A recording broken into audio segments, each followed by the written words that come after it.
For joining us, the dynamic duo back in action for the first time in about a week. Thank you so much for stopping by. Hopefully, one, that your house didn't blow away over the severe weather over the weekend. Also, hopefully you've got all 10 fingers and toes. Insert Jason Pierre-Paul joke here. There's got to be someone else we can also make fun of at the same time for blowing up there with fireworks. Hopefully everyone had a fantastic 4th of July, and we've got plenty of stuff to get to today on this Wednesday. Jacob on Fulton Caster with you. I thought the Royals were going to win 3 in a row for the first time. I really did. Oh, I had no faith it was going to happen. I thought they were. I was like, they just didn't beat the Dodgers.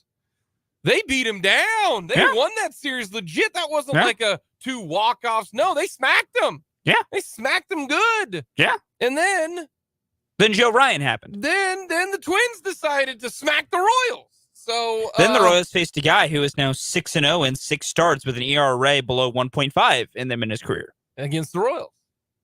Not great. So we got lots to get to. We'll talk a little bit of Royals. We'll talk some Chiefs.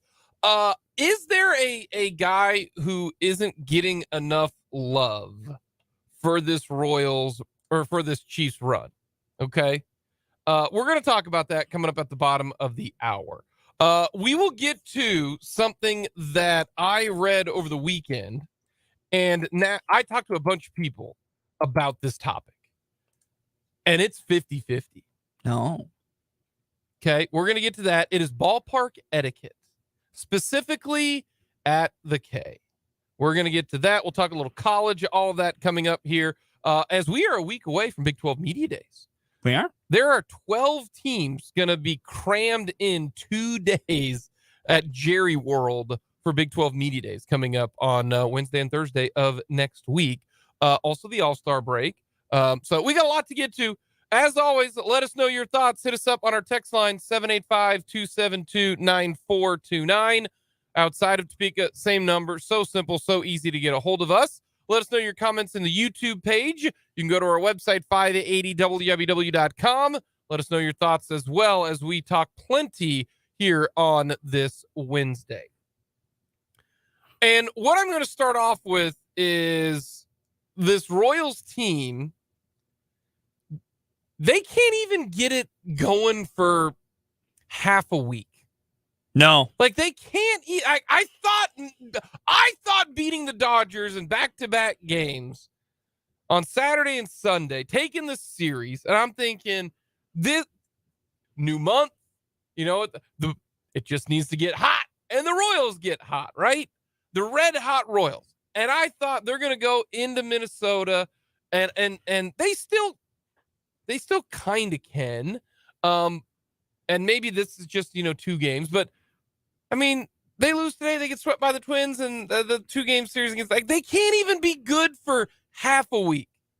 Not even half a week. Less than half a week. And I thought this was just incredible. Rainy Gisarelli tweeted this out. And we've been talking about the Royals winning 3 games in a row for quite some time. Yep. Jake and I have made this joke a lot. And he says this is starting to get historic. The 1962 Mets had a 3-game winning streak by May 20th. The 03 Tigers had a 4-game winning streak by May 7th. The 18 Orioles had a 4-game winning streak by May 12th. It's July, and the 23 Royals still haven't won 3 in a row yet. I don't know if you guys know, but those 3 seasons by the Mets, Tigers, and Orioles in 62, 03, and 18, those are not just like cherry picked. Yeah, let's pick 3 teams, on kind of crappy teams over the last, 40 years. No, those are some of the 3 worst teams in the history of Major League Baseball. Yeah, the 62 Mets have the worst 162-game record in MLB history. The 2003 Tigers have the second most losses in 162-game season in MLB history. The 2018 Orioles lost like 115 games, something like that. And then Rainey adds the 1952 Pirates, who went 42-112, went all season without winning 3 in a row. According to Rainey, last time since 1952 that a team lost 107-plus games, the latest one of those teams went without winning 3 in a row was the 1969 Expos, who won 3 in a row by July 5th. Jake, what is today? Julio de Cinco. Yeah, July 5th for those non-Spanish speakers. So the Royals are going to pass that.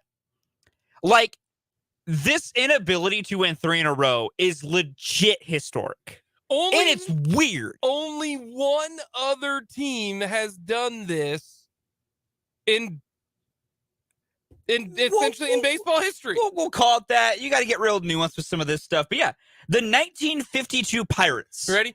are the only team we can really recollect this to. Post-World War II. That's a good way to put it. Post-World War II, there's one team who is currently doing what the Royals have done, which is an inability to win 3 in a row. That's nuts. It is. And, like, my lack of faith that they would do it this time around was entirely based on matchup. Like, if it was the Twins in general, I was like, yeah, the Twins offense has been, like, second worst in baseball bad the past month. Their pitching's good, but in a low-scoring battle, you can maybe find a way to do it. The problem is they ran into Joe Ryan, who, as I've often said, is the most underrated pitcher in baseball and dominates the Royals. The Royals can't touch him, and they still can't. So, like, that's why I knew this time was probably not going to happen, because it was going to take a lot of luck here. Mm-hmm. But it's really strange that they can't win 3 games consecutively, because part of it is maybe some bad luck. Like, it's when you win the 2, what is the third? And sometimes they ran into a good team on the third. Sometimes they ran into an unlucky matchup on the third. Sometimes the third game has been when Jordan Lyles was on the mound. But all of that being said, there's no really excuse for it. Unlucky is at the end of May. But we when get to you're July 5th, that's fair. It ain't lucky. Yeah. No, yours bad. It goes back to, he's in a shooting slump. He's shooting 28%. No, you're just a bad shooter at some point. Oh, you mean he was in a shooting slump his freshman, sophomore, and junior year? Yeah. Wow, that's one long shooting slump. No, that means he sucks at shooting. Yeah, no, you're right. The Royals, this is why... They're not winners. This is why they are bad. Yeah. And this is why they're getting so much heat from the fan base. And I went home for the 4th of July weekend, and this is kind of, I call it, I was off. I took those days off, but I was show prepping. I asked so many people, hey, how much do you watch the Royals? Hey, do you watch the Royals? Hey, what are you invested in with the Royals? Fulton, I am telling you this. Ain't nobody watching the Royals. No. Nobody. Yeah. You have a huge problem, John Sherman. Nobody cares about your baseball team. And I mean no one. I was seeing people, when we went to the park, and, you run in to see some people, and low key doing a little show prep. I'm like, they're like, hey, Jake, how you doing? I was like, oh gosh, well, I wish the Royals would be a little bit better. They're like, yeah, man, they really stink. And I was like, do you watch them? Great little lead in there. And they're like, oh gosh, no. I was like, can you watch them?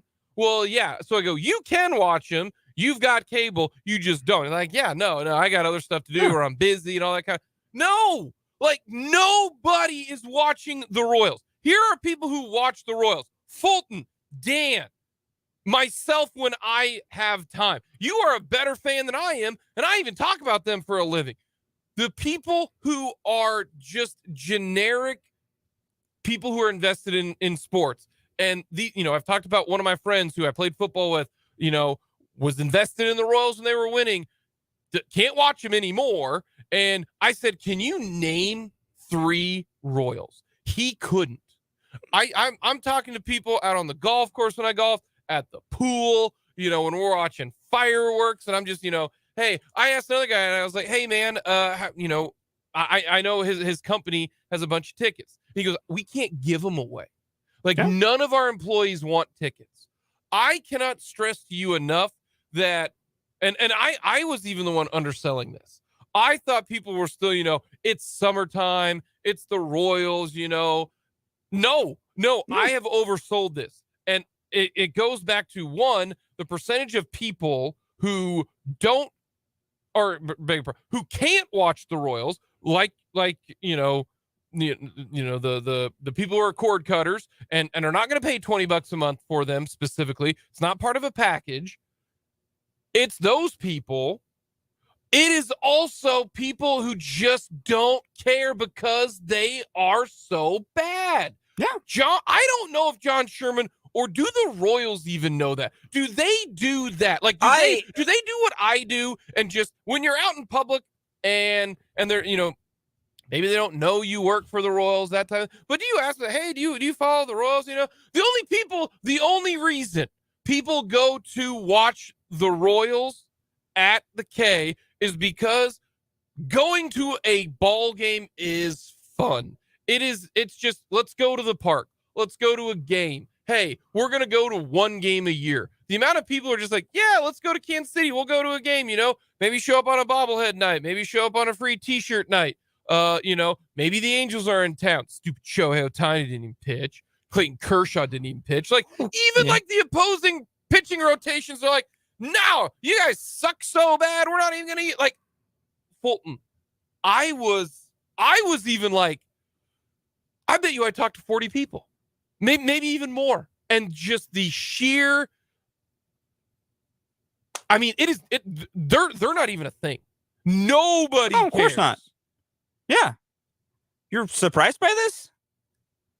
I just figured that some people would have it on. No, they don't. Like, the people that are watching this team right now are psychopathic people like me. Are sickos. Yeah, like me.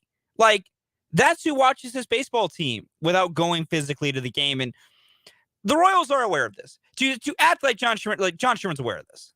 He is aware. Judging from what he said, he's aware. No, but I want to know who he's polling right now. Is he handpicking these people? Because all the people that I ask don't care about the Royals, not even watching the Royals, let alone, I'm assuming the people in Jackson County. Because remember, in this press conference on Thursday, he said the polling numbers we have are good. The majority of people I talk to that I know don't care about the Royals, and therefore, if you don't care about the Royals, why would you vote to extend a sales tax? Why would you vote to say, yeah, I'll help make you money, John Sherman? It's simple as this. I think John Sherman and the Royals brass are aware of their standing and the precipice this team sits on. They're aware. That being said, they're not going to sit here and tell you that the polling tells them that the vote will fail, so we're going to stop doing it. Like, it's a politician answer. That's what that is. Like, how many politicians have told you, well, our polling numbers look great on XYZ? It's because, like, whether that's really what the data says or what they want you to think it says, like, and I agree. John Sherman is going to continuously put out that it is going to tell everybody we have support for this thing. Like, he's going to try and keep as much positive momentum on the ball of getting this stadium done.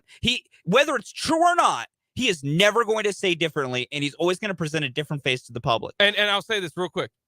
Then, to me, if that's what he's saying, and this thing doesn't pass, he's a liar. If our polling looks great and we're feeling good about this, and you get waxed at the polls, then John Sherman, just lied to me. What John Sherman at that point, what you turn to there is, we didn't. There's more politician spinning you can put on that, because literally I've watched politicians get waxed at the polls and then put some spin on that.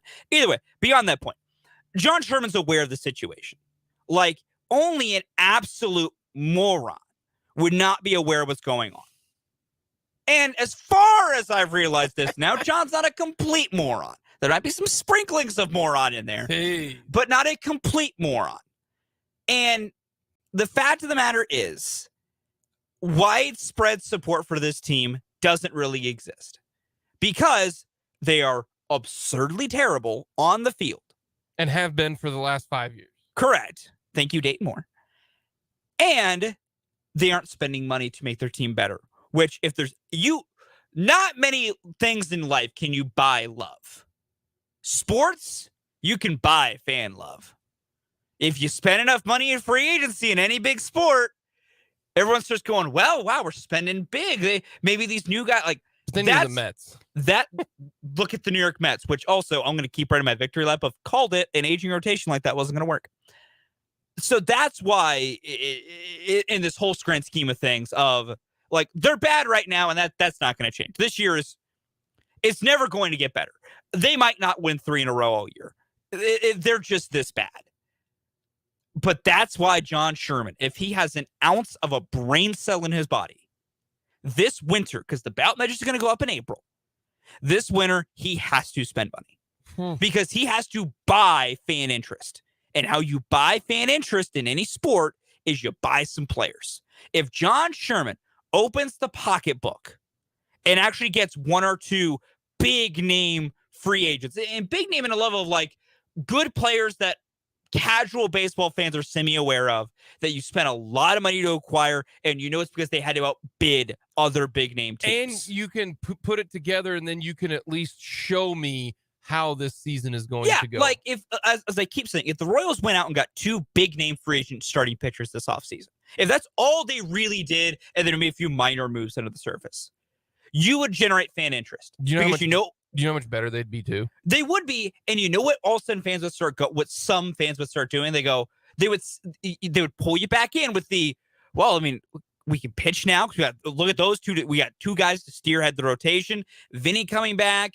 The last members of Chris Bubich are good. So some people, including myself, are going to go Chris back. Another year for young guys to get better, especially if Maikel Garcia keeps doing what he's doing. You're going to see that.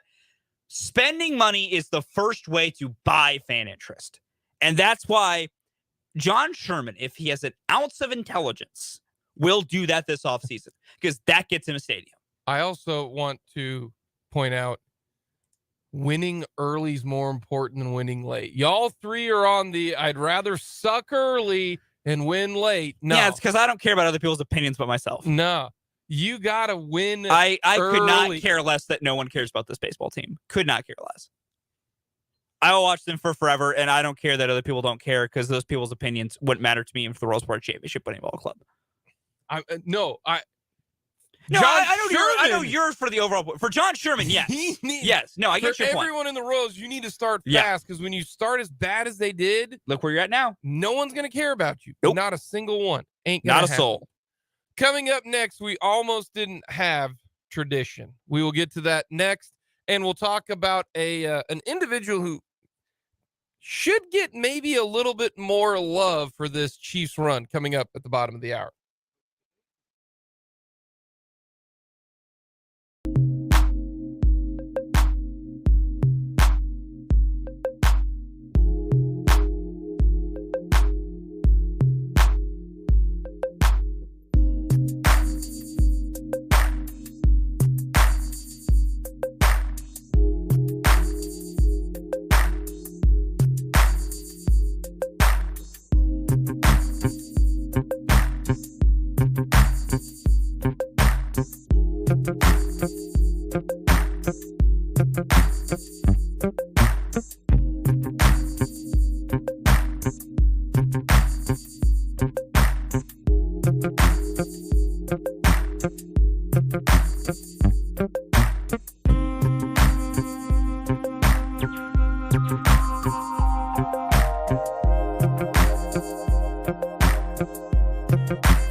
think is important. I like tradition.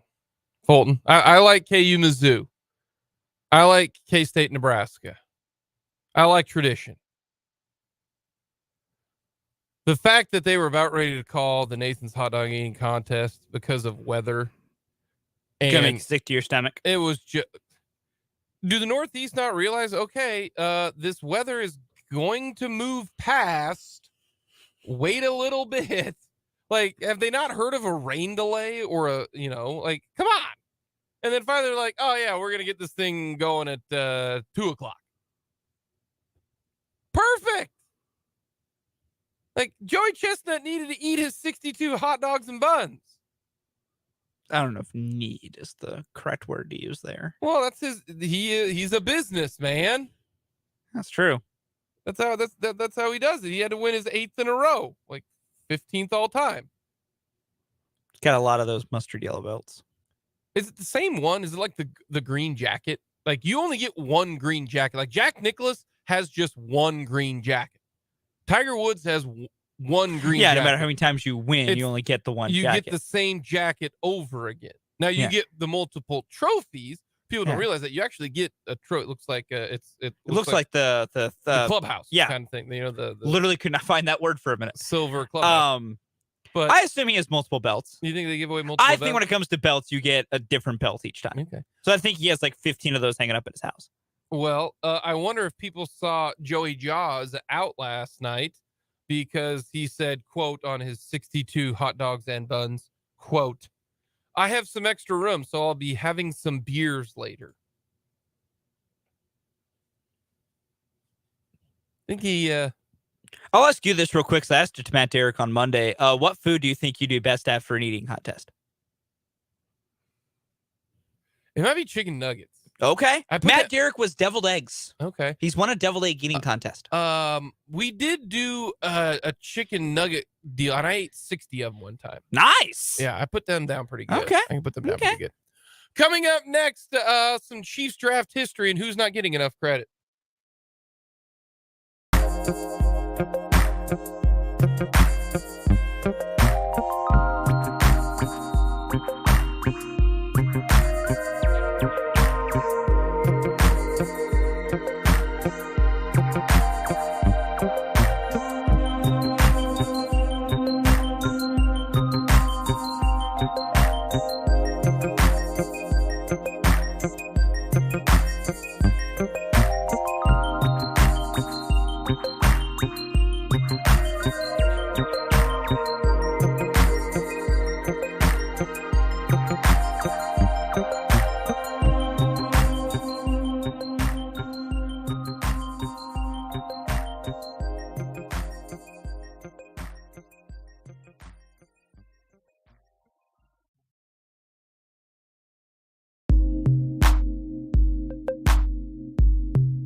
Night, Alec Marsh towing the rubber today.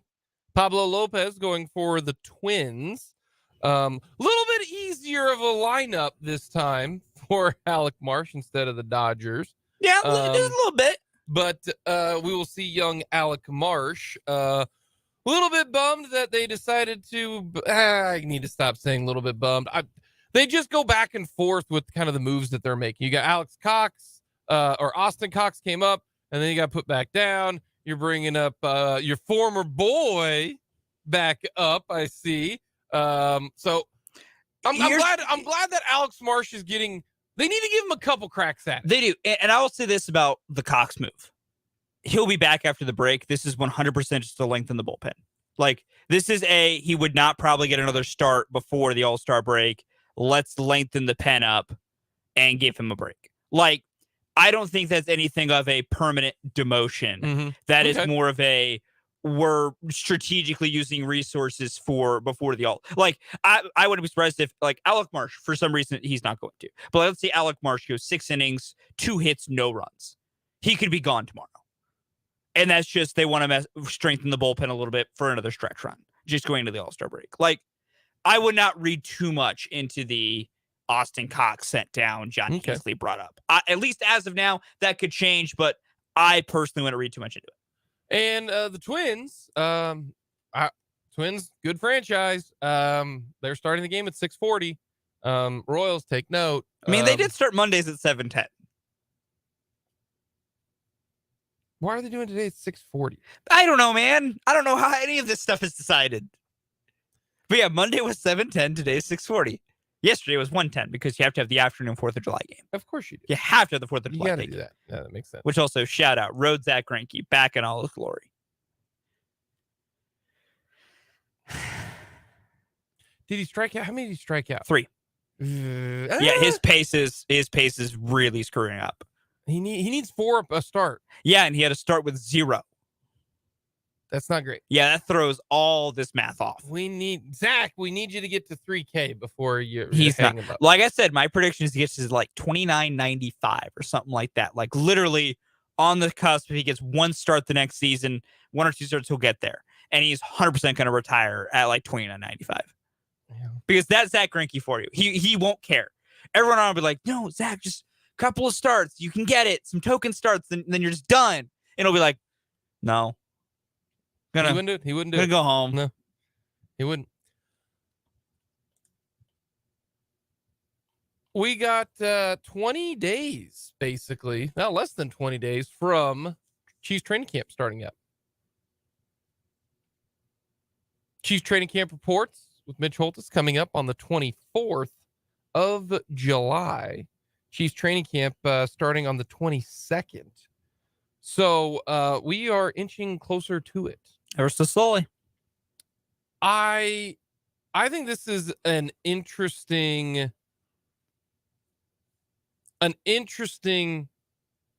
look back on draft steals. I thought this was a good read from Matt Miller and Jordan Reed.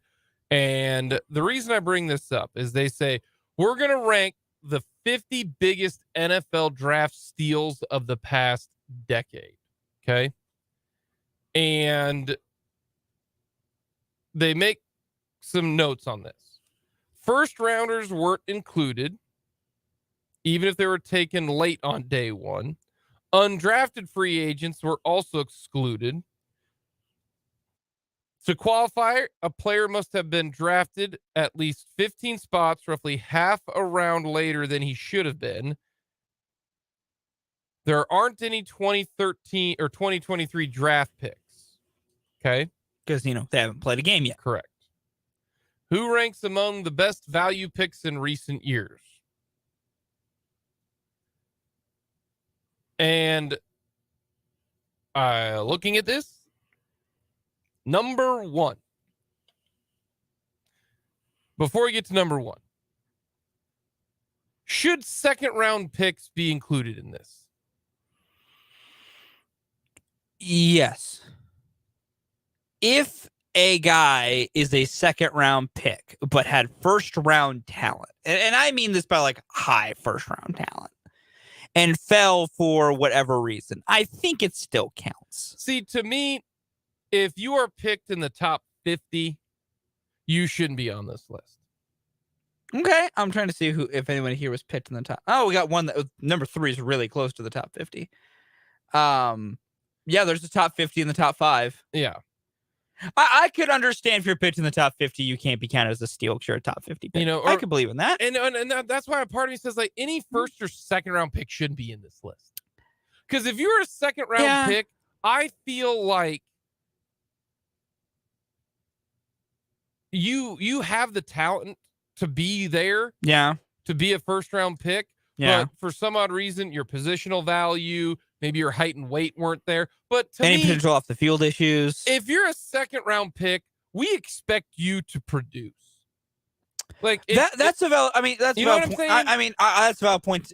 And the specific example I'll cite is, Michael Hardman was a second round pick, and that's part of the reason he had expectations to do something was you're a second round pick.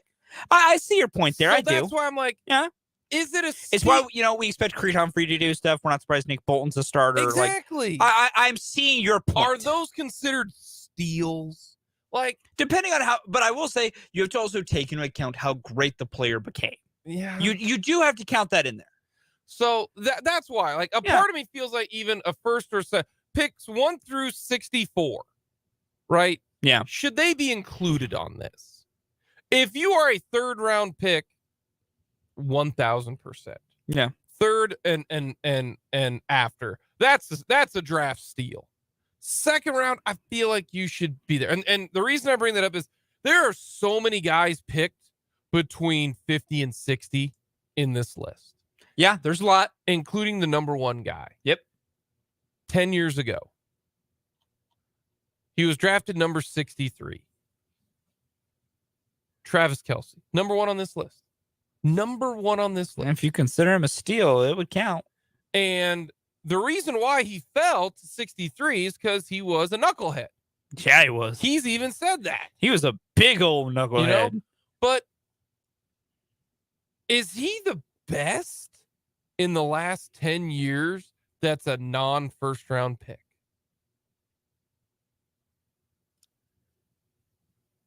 And I think the answer is yes.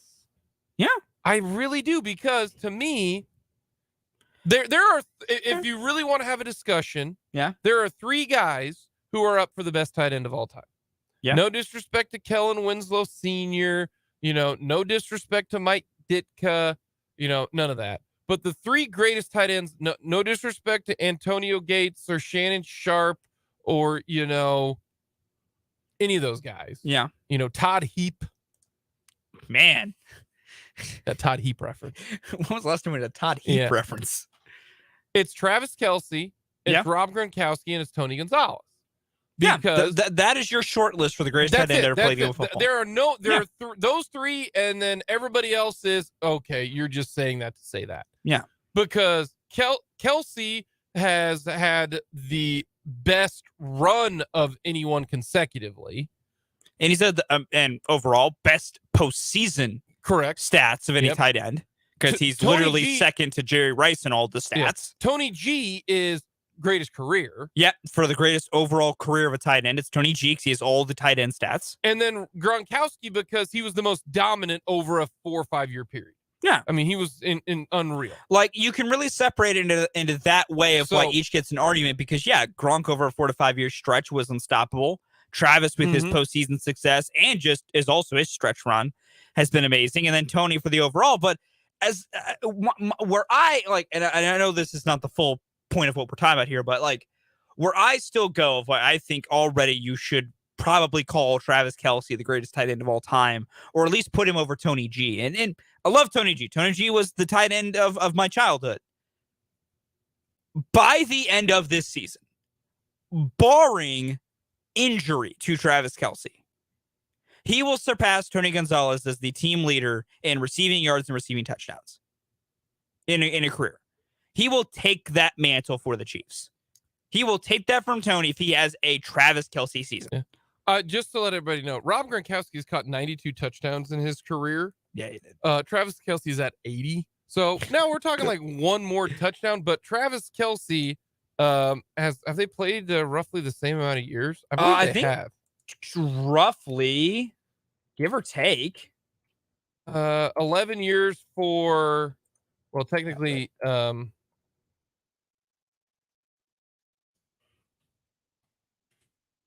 yeah, 11 Gronk years. was 11 years. 11 Travis years. into like his 12th right now. Yeah. So that is a huge deal there. So, yeah, I can see why you'd have Travis Kelce at number 1. He was picked 63rd, okay? Yeah. Back into the second round. That's why I said maybe you just go with the top 50, because there were, plenty of teams in the second round that chose not to take Travis Kelce, but the Chiefs did. But Travis Kelce, number 1, understandable. Could be the greatest tight end of all time. Number 2, of the last 10 years, Tyreek Hill.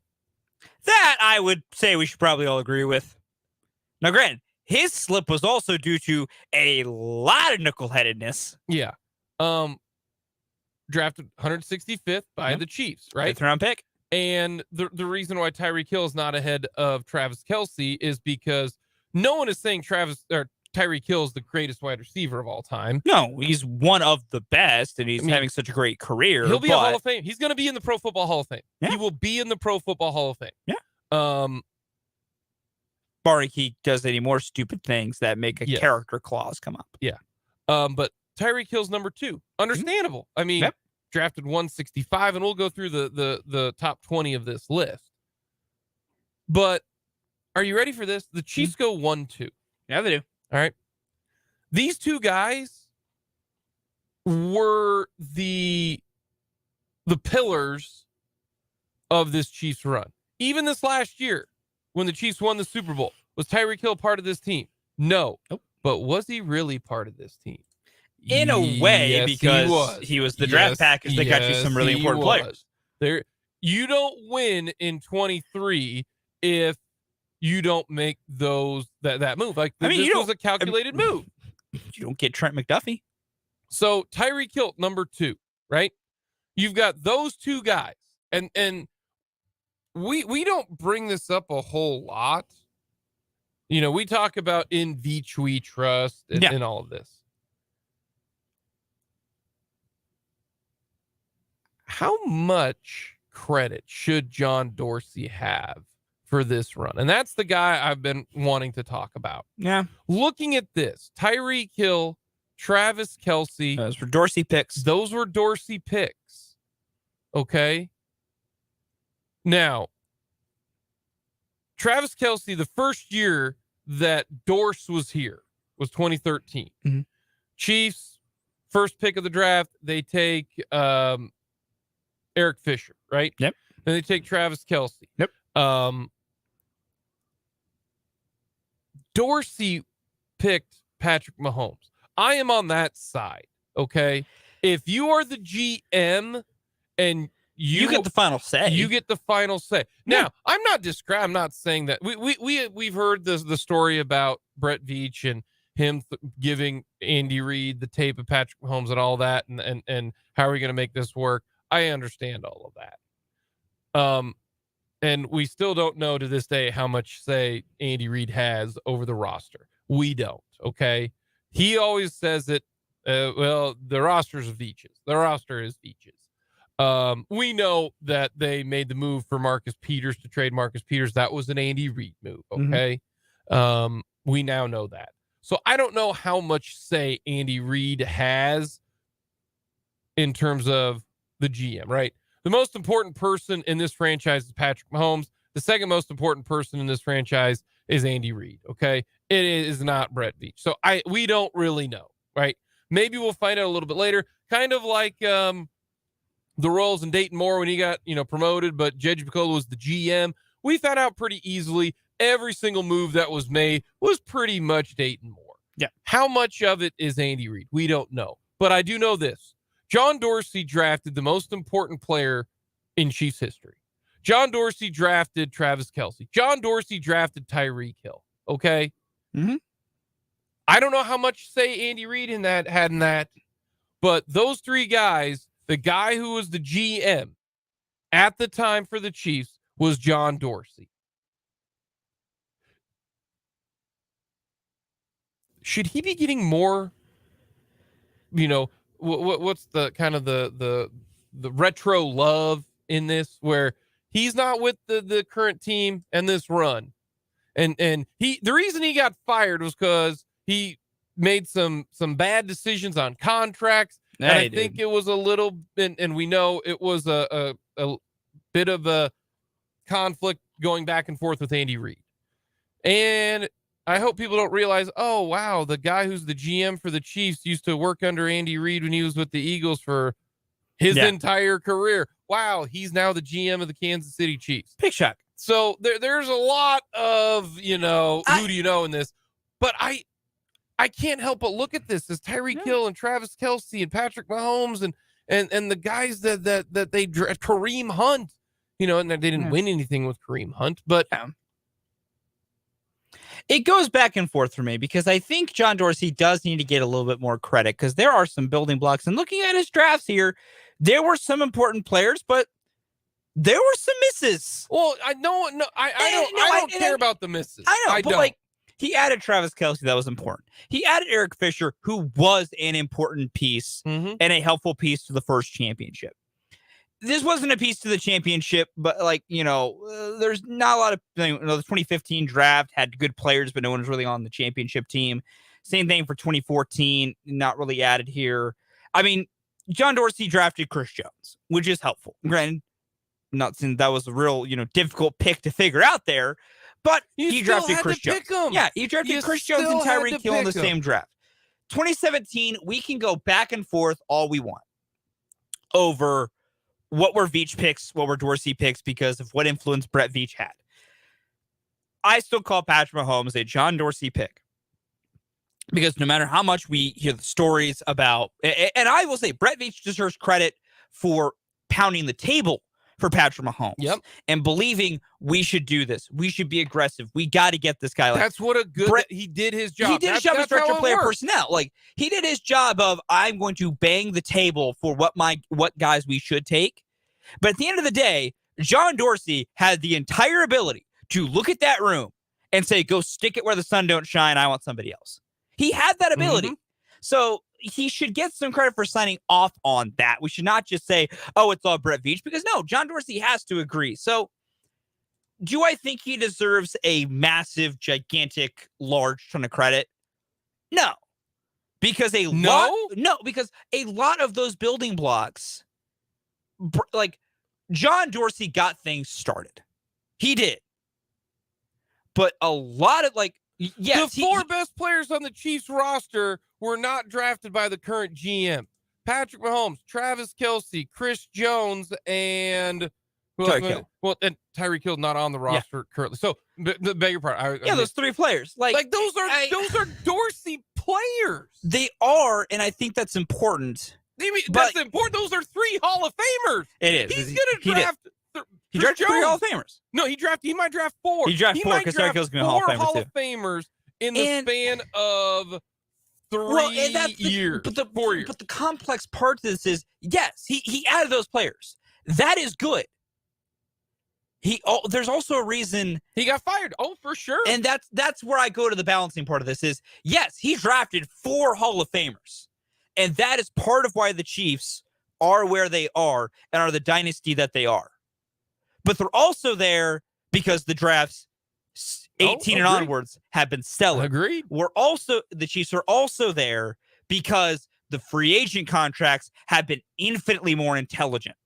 And that's money's the been reason spent why. a lot he better. was wheeling. Like, he was throwing out money, wheeling and dealing. That's man. where I say, like, Dorsey does deserve more credit because 4 Hall of Famers that have been on this roster recently are because of John Dorsey. But Brett Veach, I almost want to make it like a 55-45 split with 55 to Brett, 45 to John. Because the Chiefs aren't where they are if they don't have the Hall of Famers on their roster. But they don't win their Super Bowls if the money was being managed continuously the way Dorsey was. They were never going to win a title with John Dorsey because the way the rest of we talk about all the time, it's because of the way the Chiefs have managed the extra bit of the roster with the other big players they have to pay is why they're so successful. You don't do that with John Dorsey. You do that with Brett Veach. So I'm with you. He does deserve more credit.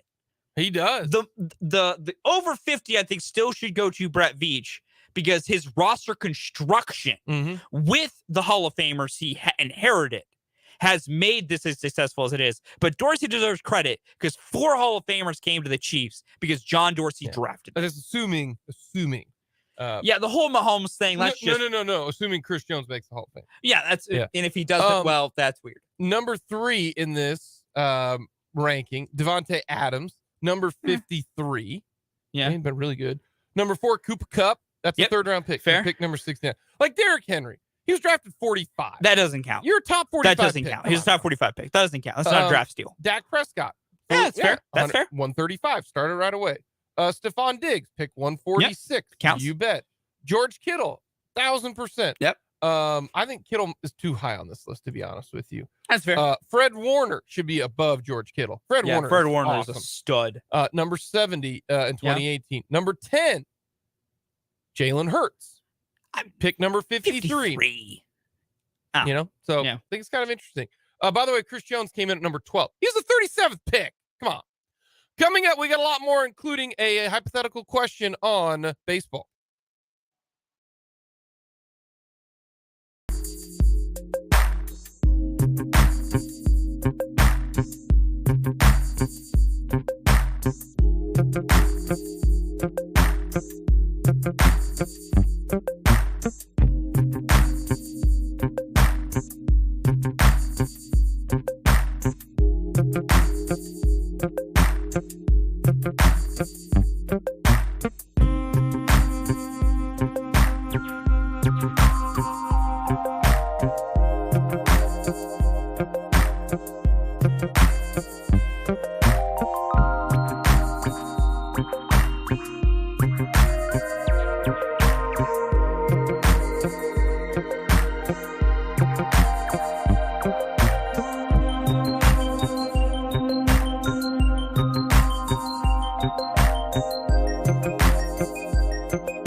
Jake and Fulton Caster with you on this Wednesday. Thank you so much for tagging along with us.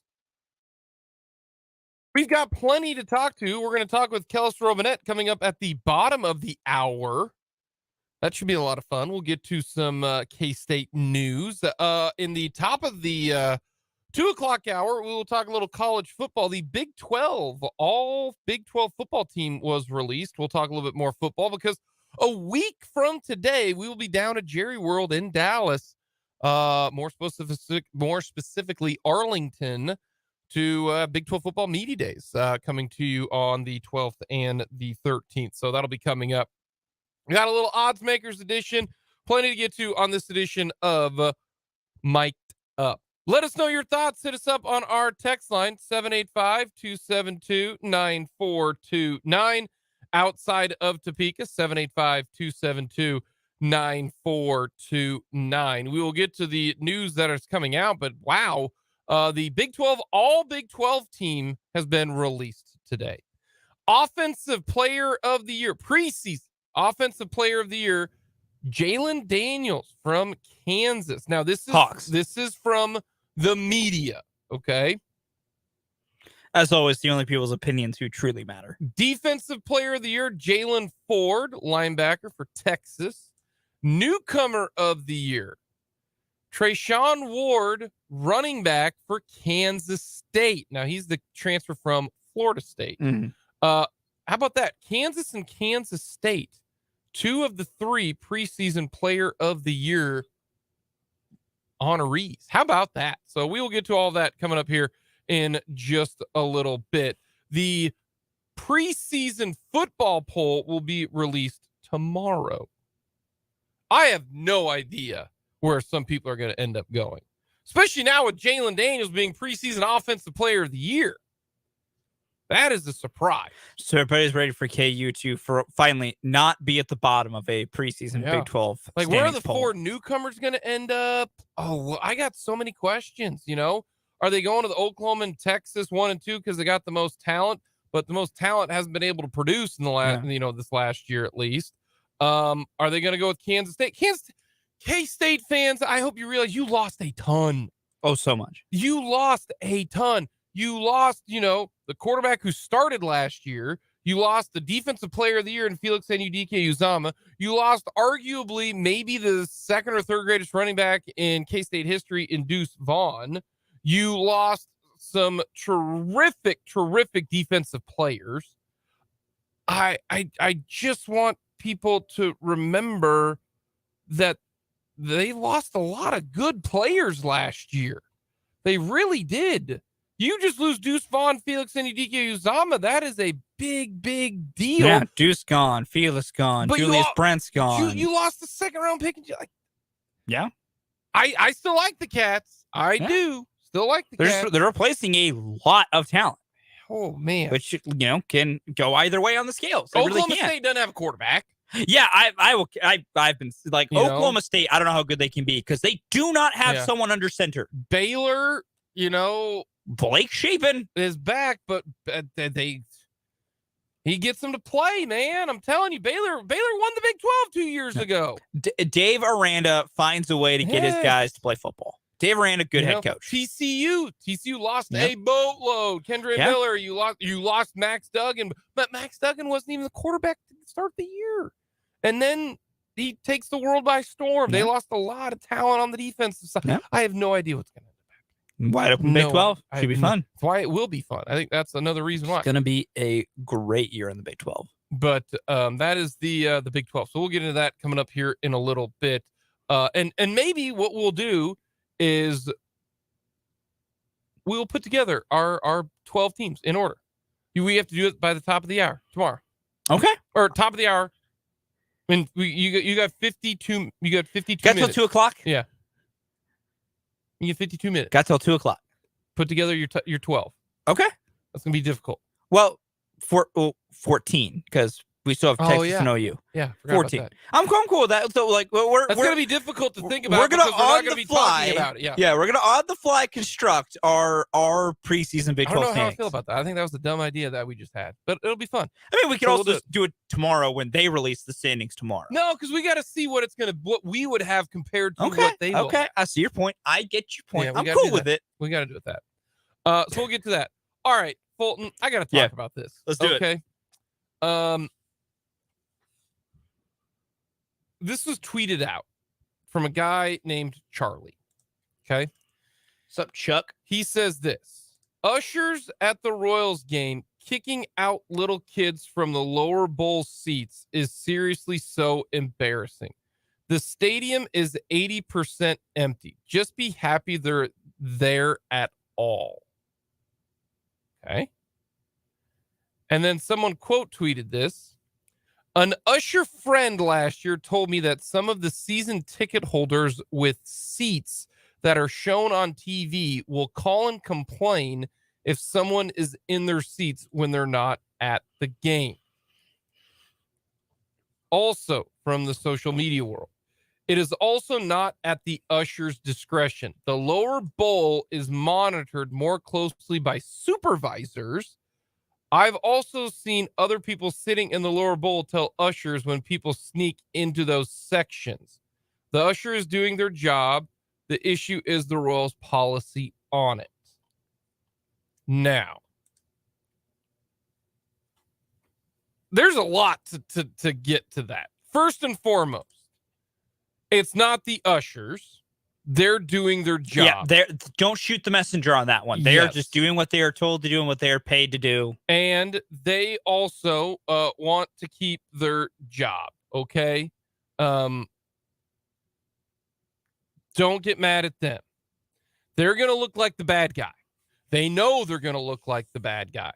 But as we all know, you got to do what you do to get your paycheck. Because if you don't do what you're told, what's going to happen?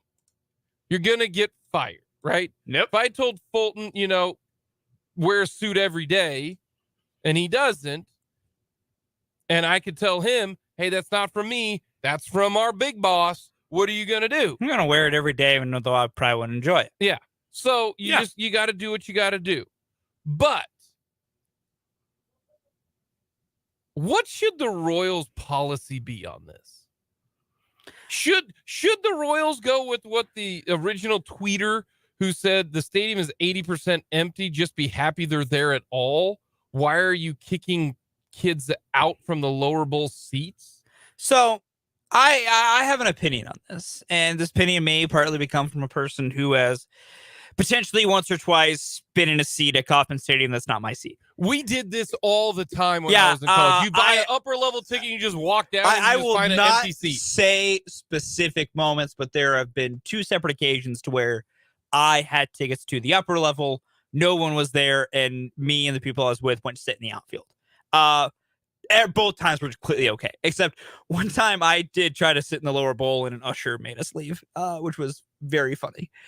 But my overall thought is it's kind of twofold. I get the idea of in its base form of be in the seat you pay for, yada yada yada. Mm-hmm.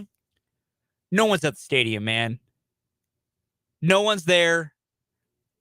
And more importantly, they're kids, man.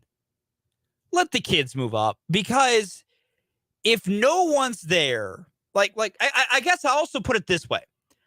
The Royals right now, and this is for teams in general, when no one's at your stadium, you want to do everything you can to make that stadium look full, right? You would prefer the optical illusion tell you and put on a face of, well, it's full. Well, if you let people walk to the empty seats that are closer to the field, then more of those shots will show that, and people will think people are there. That's one front to it. The other front is simply they're kids, let kids have fun. My other overall, like to the other point of potentially season ticket holders complain. Like, no, we'll get to that in a second. So I want to. I think this. I would just my opinion on this is very simple. If no one is there and we're in like the fifth inning, fifth onwards, sit where the hell you want. Because if you ain't there by the fifth inning, you ain't showing up. And see, to me, there's a line where at what point during the game it's anyone's position in anyone's seat. That's also part of the, hey, let's have a little bit of understanding and judgment on when to move down. If it's in the fifth inning and you want to get to a better seat, man, go sit wherever you want. If you buy a ticket up in the upper tank and you go down and you are sitting at the very first row, first pitch. Okay, dude. Yeah, no, that's like, sooner correction is important because I get the idea of you need to wait a while because people can show up late. That's why my rule is fifth inning. Fifth inning onwards, they ain't there by yet. They ain't coming. Sit wherever you want. Yeah. So that's first few innings, people can show up late. Be nice. That's where I'm like, yeah, I get it. If you buy an upper tank ticket and you go down and you sit in, section 114, that's just right outside the Diamond Club, first row. Dude, I'm not going to be too upset if they boot you out. I'm not going to be upset. Have a little, understanding. Read the room a little bit. Read the room. Okay. Also, maybe sit in a lower section to start off with where there's nobody sitting.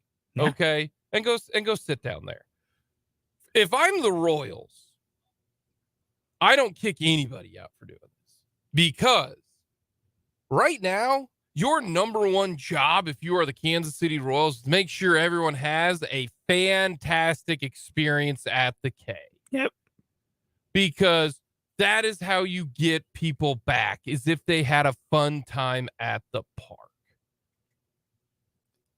If they move down and you catch them, they don't have their tickets, tell them to go back up or tell them they can't sit there, and be very, very nice about it.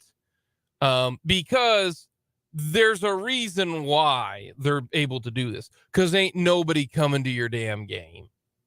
True. From the text line, it says here, everyone can get a free upgrade just by showing up. On paper, you sit in your seat in practice. Thank them for actually showing up. Now, that's how I view that. One, have a little bit of better discretion when you go down. If you change your seat in the fifth inning, ain't nobody gonna care, man. No, gotta wait a little bit. The ushers ain't even gonna check you, okay? They shouldn't. In the fifth inning onwards, you start turning a blind eye. The ushers after the fifth inning are just, are you breathing? Are you okay? Is there something happening? Is somebody around you swearing a whole bunch? Is somebody being too drunk? Like, that's what the ushers are there for in the fifth inning. I'm sorry, the rest of the way, nobody's showing up at that point in time.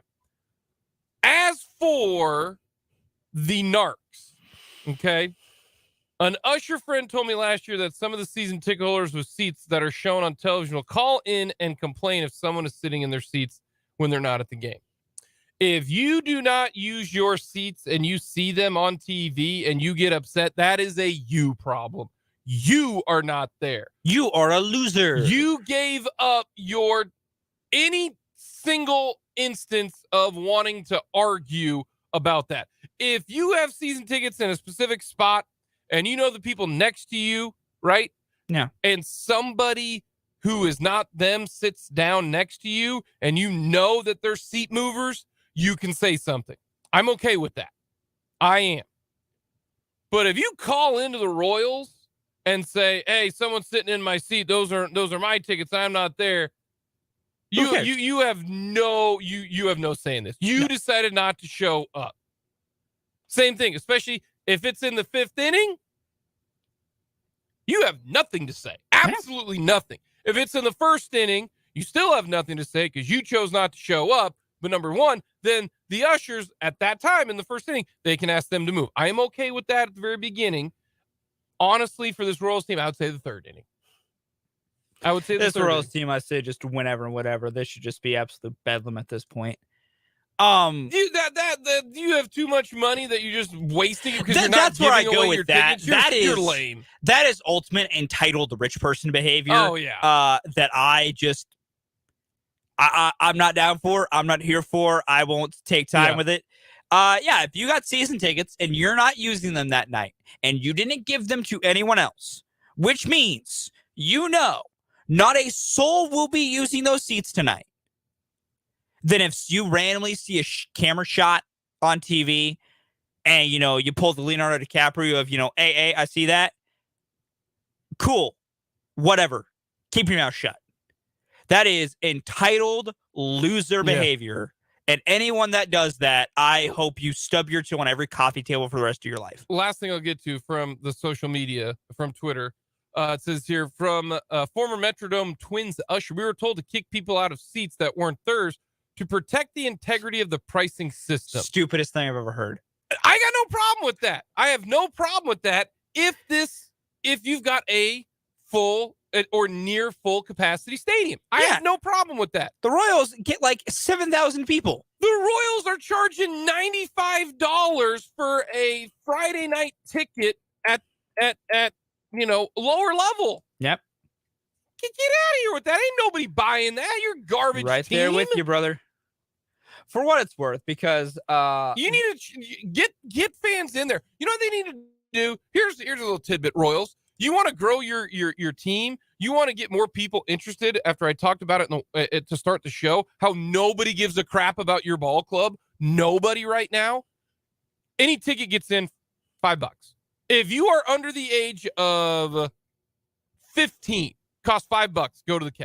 That's it. $5. Every kid is $5. You want to know why? Because you're only getting 10,000 people at the K anyways. Nobody's showing up. And if you want to say it, okay, do Monday, Tuesday, Wednesday, Thursday home games. So coming up on the 17th, 18th, 19th, and 20th, they take on Detroit. Detroit stinks, okay? Yeah, they do. $5 tickets for any kid under the age of 15. Get people at your ballpark. Oh, wow. So you're letting in a whole bunch of people.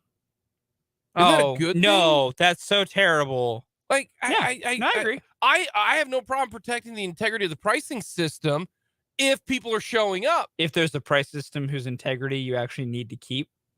When nobody shows up, obviously they're not valuing your ticket. But if you are one of the worst 10 teams through July 5th since World War II, man, miss me with all the whole pricing I will stuff. say, just because I'm an idiot to break here. Speaking of attendance, I just find this funny because I was looking back at the Royals' attendance numbers. Do you know what are the 3 lowest attended games, home or away, for a Royals opponent this year? Say that again. What are the 3 games the Royals have played that have been the lowest attended, home or away? Do you think it was a home game or an away game that was their lowest attended? Oh, it's got to be the A's. Nope. No, sir. More people showed up for Royals and A's at Kauffman than did Royals in Miami, where when the Royals were in Miami to play the Marlins, it was 7,000 all 3 days. Wow. That is the lowest attendance for any of the Royals played games.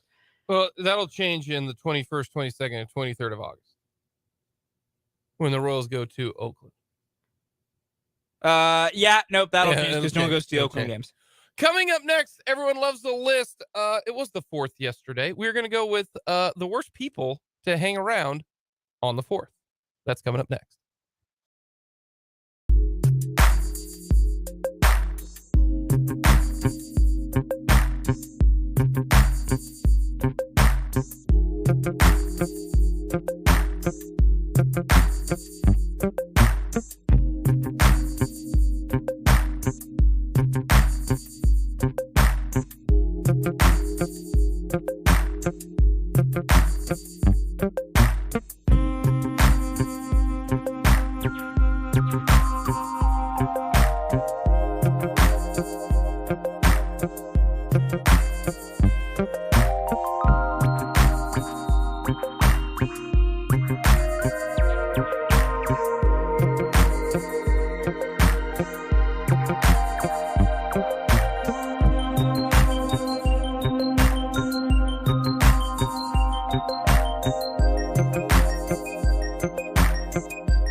Alrighty, everyone loves the list. It is very simple. We all hang out, and we all know those people who are just the worst at the 4th of July. It's very, very simple. Fulton, what do you got? For me, number 4, the late night fireworker. If it's like midnight and you're still setting stuff off, go to bed. Go to bed. Go to bed. Go to bed. Number 4 to me is way too drunk guy. Yeah. Look, I'm out here, trying to light some smoke bombs with my kid and my, your neighbor, or if you're at a get together, the way too drunk guy. Come on, man. Number 3 for me is the drunk moron. I hate the drunk moron. Why? You're with explosives. Keep a level head with explosives, please. Okay. Number 3 for me, this happened to me yesterday. Mhm. We were watching the evening show. It was at around 9:30, and we drove and we're there and watching it move. And all of a sudden, people behind us and to the side of us are lighting off their own fireworks. Stop lighting fireworks off when I'm trying to watch the cool, really cool fireworks show, okay? John Q. Patriotic Man. I don't need to see your buzz bombs and your zippity doodah going off behind me. Zippity doodahs are cool. While I'm trying to watch the show. That's true. My number 2 kind of falls in line with that. The reckless fireworker, letting it off when cars are nearby, not paying attention when people are around. You're setting something off. I'm with you. Don't be a reckless fireworker. My number 2 is guy who lights off fireworks at midnight. Buddy, stop it. Thank goodness, last night it was a gigantic thunderstorm. And that was nice. But that is terrible. It is awful when they're lighting them off that late. Oh, Come on, man. Number 1 for me. And this does not get off my lawn. Yeah. Number 1 for me. I hate it so much. When you leave your empty fireworks in the street, clean up your mess. Good one. Clean up your mess. I'm with you. We helped clean up. Good. You're a good man. The next day afterwards. I had to clean up and all that kind of stuff. Good man. Clean up your fireworks. Number 1 for me, and I always hated this growing up. This is number 1. The guy who thinks it's really funny throwing the black cats at you. Oh, yeah. And they go off near your feet, and it just scares you to death. That's terrifying. I want to punch that guy in the face. Deserves a right hand to the face. Oh, I hated that guy. Or when you're about ready to light something, and then all of a sudden they light one off. Oh, I hated those people. Coming up, we're going to talk with Kellis Robinett.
Coming up in the 2:00 hour, we'll talk a little more Royals baseball.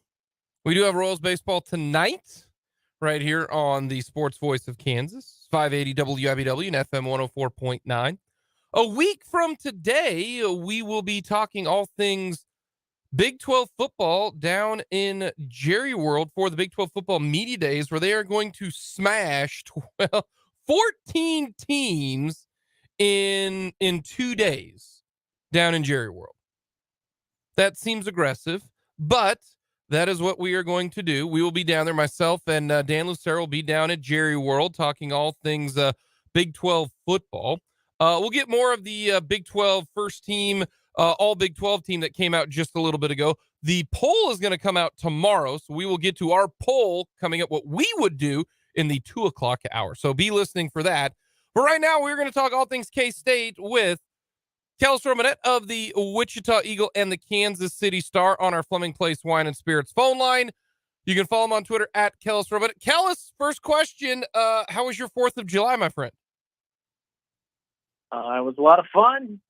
Lit some fireworks. Watched a lot of fireworks. Ate some meat. One thing I really complained about was there for a minute yesterday when it was 100 degrees. It was awful hot. But I'm still here today. So, yeah, good times. How was yours? It was good. It was good. My son finally really got into fireworks this time. Loved the smoke bombs. Really liked the snakes. Man, did he think the snakes were cool coming out of the ground. He liked that. So that was a lot of fun. Are you a big firework guy? Because I feel like, fireworks are very specific to each person. I mean, I do like them. I try not to spend too much money on them every year.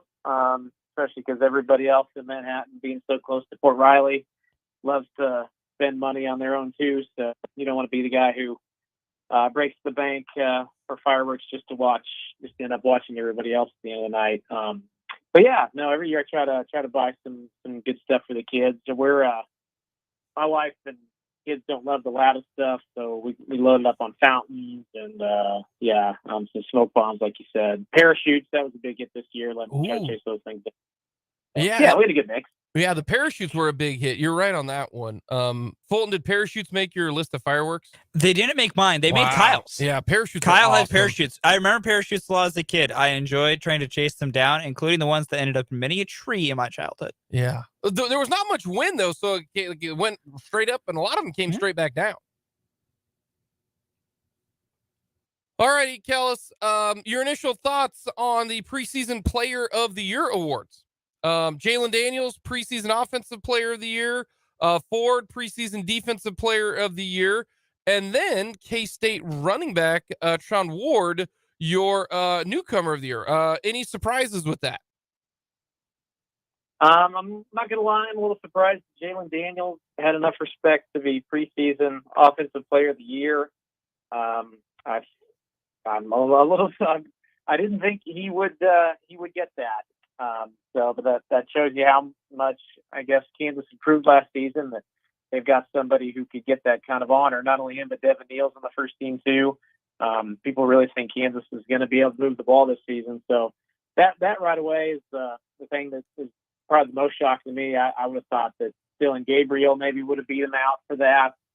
Maybe Xavier Worthy at Texas. I think he was a unanimous pick. Maybe he would have gotten Offensive Player of the Year instead. So a little surprising there. I guess I also saw Cooper Beebe wasn't a unanimous pick. That surprised me. I don't know who's not voting for him. But that always yeah, bothers me. Like, that really does bug me. And that tells you, one, that to me, the media, not the media overall, but some media, just have no clue what really they're filling out with this. And that's, I think, was it you that we were talking about? You're like, I don't know. So that's why I don't really fill those out. If you don't have Cooper Beebe on your first team preseason Big 12 list, then you shouldn't be filling out a ballot. Yeah, no, I agree. I think he's arguably one of the best players in the entire conference. Yeah, so to not vote for him at all is a little surprising. I would hope somebody just didn't really, didn't put in the research or realize who the best linemen in the league were. And maybe that does happen sometimes. Also, maybe I just don't. Maybe not giving the other linebackers credit, but I would have thought Daniel Green would have made it on next year from Kansas State. I'm a little surprised he's not on it. When it comes to Jalen Daniels versus Will Howard, because boy, this is what I've been waiting for, Kellis. As a neutral, I am not a KU fan nor a K-State fan, despite many people like to tell me what I am and what I am not. That's always fun.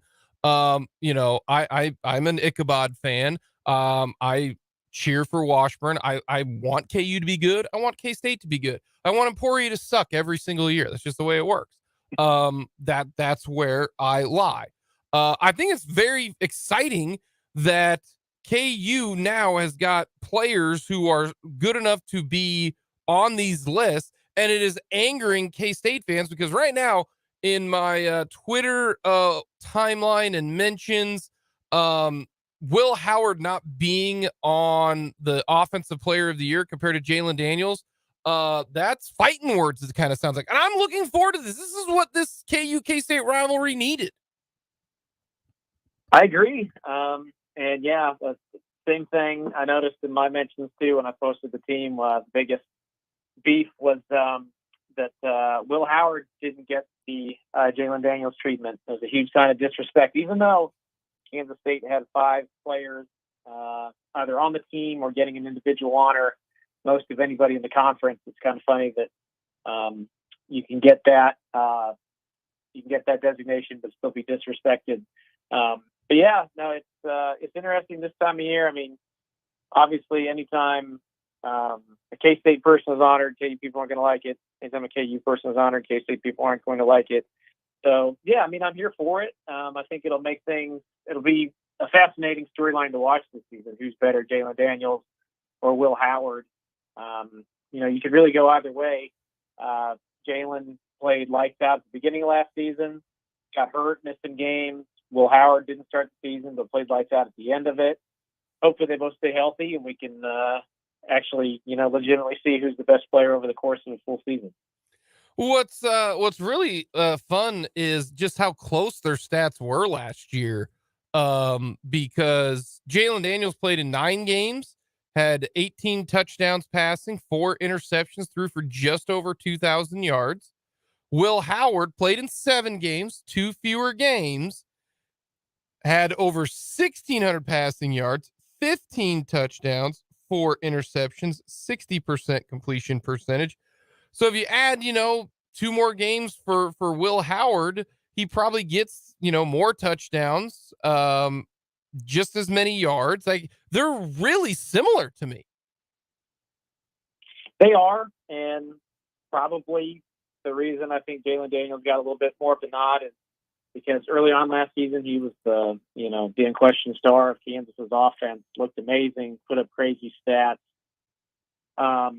Whereas with Will Howard last year, I think a lot of people look back to that offense and still see it as the Deuce Vaughn show more than anything Will Howard was doing. So this season he'll get to, step out of that shadow a little bit and be the guy for this team all year long. So if he keeps putting up the stats he did, then things could be different by the end of the season. Do you think Treshaun Ward should be newcomer of the year? Do you expect that big of things from the transfer from Florida State coming to K-State? That's a tough one for me. I don't really know exactly who's new at each school and who's not. I mean, he could be. That surprised me just a little bit because he was he was a walk-on at Florida State, never really a starter there. So I'm a little surprised that him coming into Kansas State, especially when he's going to be splitting times with DJ Giddens, who's very, very good in his own right. That people think he's going to come in and be this huge difference maker. I think it'll be good, no doubt about that. But that surprised me a little bit that they think that much of him. Hopefully, he can live up to his billing. But I don't know. I seem to think there's somebody better out there. I'm actually interested to see if what happens in Texas if Arch Manning gets to play and he leads them to something good. I think he could be a candidate for newcomer of the year as well if he gets to play. Staying with the running backs, do you think Ward and Giddens can they be good enough to produce what K-State needs out of the running back spot? I think so. I mean, they're not going to be collectively what Deuce Vaughn was last year. He was a special player up there with Darren Sproles, two of the best running backs to ever come through Kansas State. So if you're looking for somebody to fill his shoes, no, I don't think they can do that. But I do think they form a very good 1-2 combo. DJ Giddens is a very skilled, powerful runner. You need to move the chains by running between the tackles. He's your guy. Treshaun Ward is a little bit more like Deuce in the sense that you can throw to him out of the backfield. He can make you miss in open spaces. So I do think it'll be a very nice 1-2 punch for him. I think the question more so for Kansas State's offense isn't going to be, can those two guys produce? It's who's going to step up in the wide receiver room to keep that offense balanced. If they're getting a lot of production from guys like Phillip Brooks and the Iowa transfer that they just brought in at wide receiver, if those guys can step in the shoes that Malik Knowles had last year and some of the other receivers they threw to, if they step up, then it'll be a lot, then the running backs don't have to make quite as much noise. And I think that ultimately will decide how good the offense is, more so than just how good the running backs are. We know the O-line's going to be pretty good. What about the defensive line? Normally, K-State always has one guy on the preseason all-defensive line team. Do we think the K-State D-line will still be above average? Yeah, I mean, I think it'll still be good. Khalid Duke, I think, is overlooked a little bit because nobody really knows what he plays. He's been a defensive lineman, then he's a linebacker. This year he's probably going to go back to being a pass rusher on the D line again. So, where do you slot him? Maybe that's why he got a little bit overlooked here in the votes. But I think he's going to be good. And they've got a lot of size and other good players on the defensive line. I think they'll find a way to hold their own in that regard. We're talking with Kellis Robinett of the Wichita Eagle and the Kansas City Star here on our Fleming Place Wine and Spirits phone line. All right, tomorrow, who do you got? Who's going to be the preseason pick to win the league? Who's it going to be? I mean, I wouldn't have voted for him, but I think Texas will top the poll. It's just every magazine, preseason magazine I've seen seems to favor them and what they've got coming back. Again, personally, I don't see it. You lose a guy like Bijan Robinson, who was their whole offense last season. I don't see how you lose him and get better. But a lot of people who seem to know things keep saying that they're the team to beat in the conference. So I think they'll be number one. What I'm kind of interested to see is who else gets the number one vote. I think, unlike many other years, I think we're going to see several teams with number one votes. I bet we see Texas, Oklahoma, K-State. I bet we even see Texas Tech or maybe even TCU getting first place votes this year. So that will be a little bit interesting. Do we have 4 or 5, maybe even 6 teams getting first place votes? I think we could have that. I think we'll see Kansas ranked much higher than we were accustomed to seeing them. I think they'll be middle of the pack, if not a little bit above. The only thing that I really am confident about is that West Virginia will be picked last. I don't see anybody else ending up in the basement. Where do the 4 newcomers get slotted? UCF, Houston, BYU, and Cincinnati. Where do they get slotted?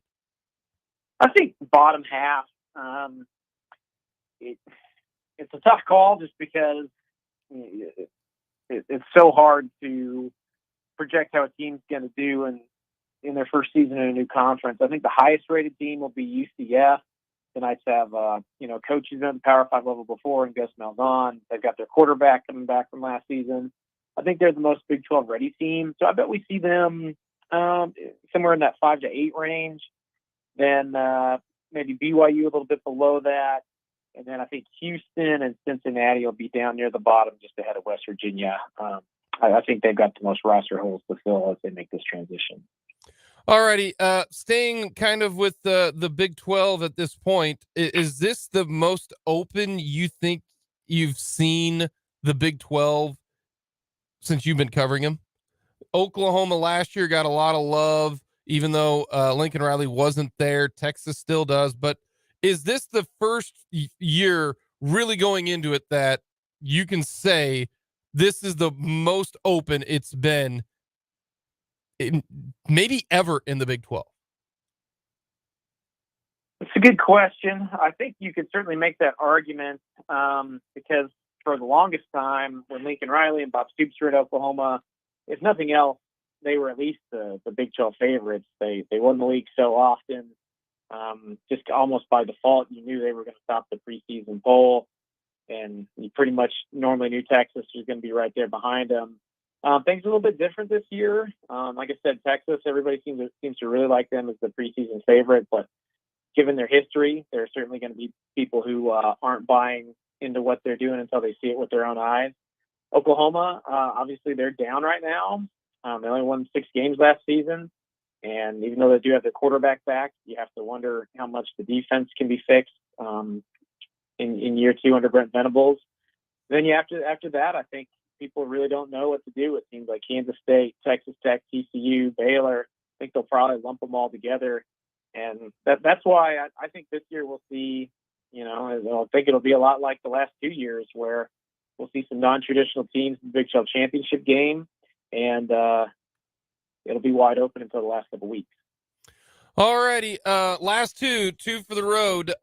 Any new updates on K-State basketball recruiting? Are they going to land anybody here? Well, it's been an eventful 72 hours. They had a lot of activity over the July 4th weekend.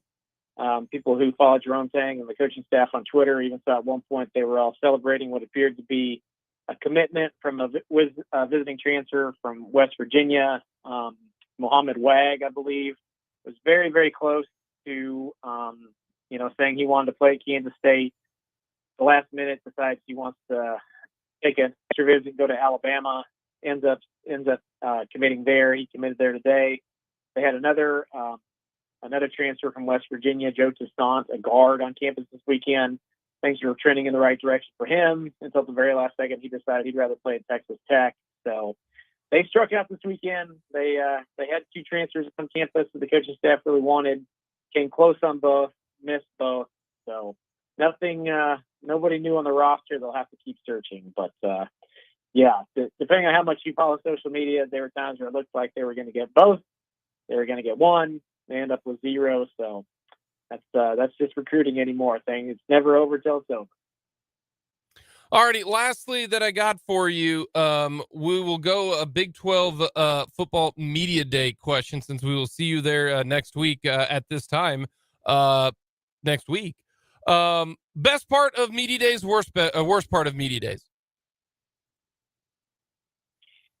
I mean, the best part I would say is just when you do get to talk to some players, either one-on-one or in a small crowd, you can actually get to learn a little bit about them. You can hear about their lives. They'll tell you stuff that's not just purely coach speak. And with the season being so far away, there's not quite as much of a filter as there might be, during week 4 when you got a game against Missouri coming up or something. So in that aspect, I like that. The worst part is probably getting coaches at the very end of the day after they've already answered a million questions, and you're asking for about the 45th time for them to tell you what they like about their starting quarterback. Answers sure get awful tedious. coaches don't want to be there. Media doesn't really want to be there. So I find it interesting every year. If you've got a good question, you're trying to get good material, you should aim to do it as early in the day as possible, because by the end, I think everybody's just looking to get out of there. That's once again, Kellis, you need to write a book, my friend. Very, very, very. It's a book that I would buy, no question. Kellis, thank you so much for the time. We appreciate it. Have yourself a great rest of the week. All right, we'll see you down in Texas. Kellis Robinett, Wichita Eagle, and the Kansas City Star. Coming up, we will put together our Big 12 football ballot that will be released tomorrow. We got odds makers. We'll talk a little Royals, all that coming up.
you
Wednesday. Jake and Fulton with you. Thank you so much for joining us on the first day after July 4th. Hopefully everyone is recovering from a July 4th. Hopefully everyone has still got 10 fingers, 10 toes. Everybody's happy. Everyone celebrated, but not too late, according to the text line here in Topeka. Despite the thunderstorms and the rain, people still were lighting off fireworks. Kyle and I had this discussion. I know we got an actual segment to get into, but I want to get your take on this. Kyle and I had this discussion on Monday. My line for fireworks on the 4th of July is 11 o'clock. You have until 11 to fire them off. After 11, knock it off, particularly when the 4th of July falls on a weekday, because a bunch of us had to go to work today. Where do you stand? Because my theory is it's totally dark, or pretty much totally dark, by about 9 o'clock. Yeah, 9:30. Even then, I'm giving you an hour and a half to set off your big fancy fireworks.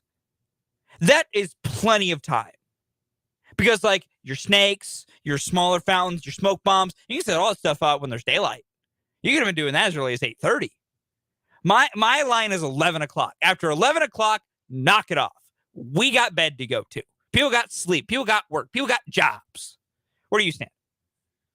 Kyle was with me. I'm going to go 11:30.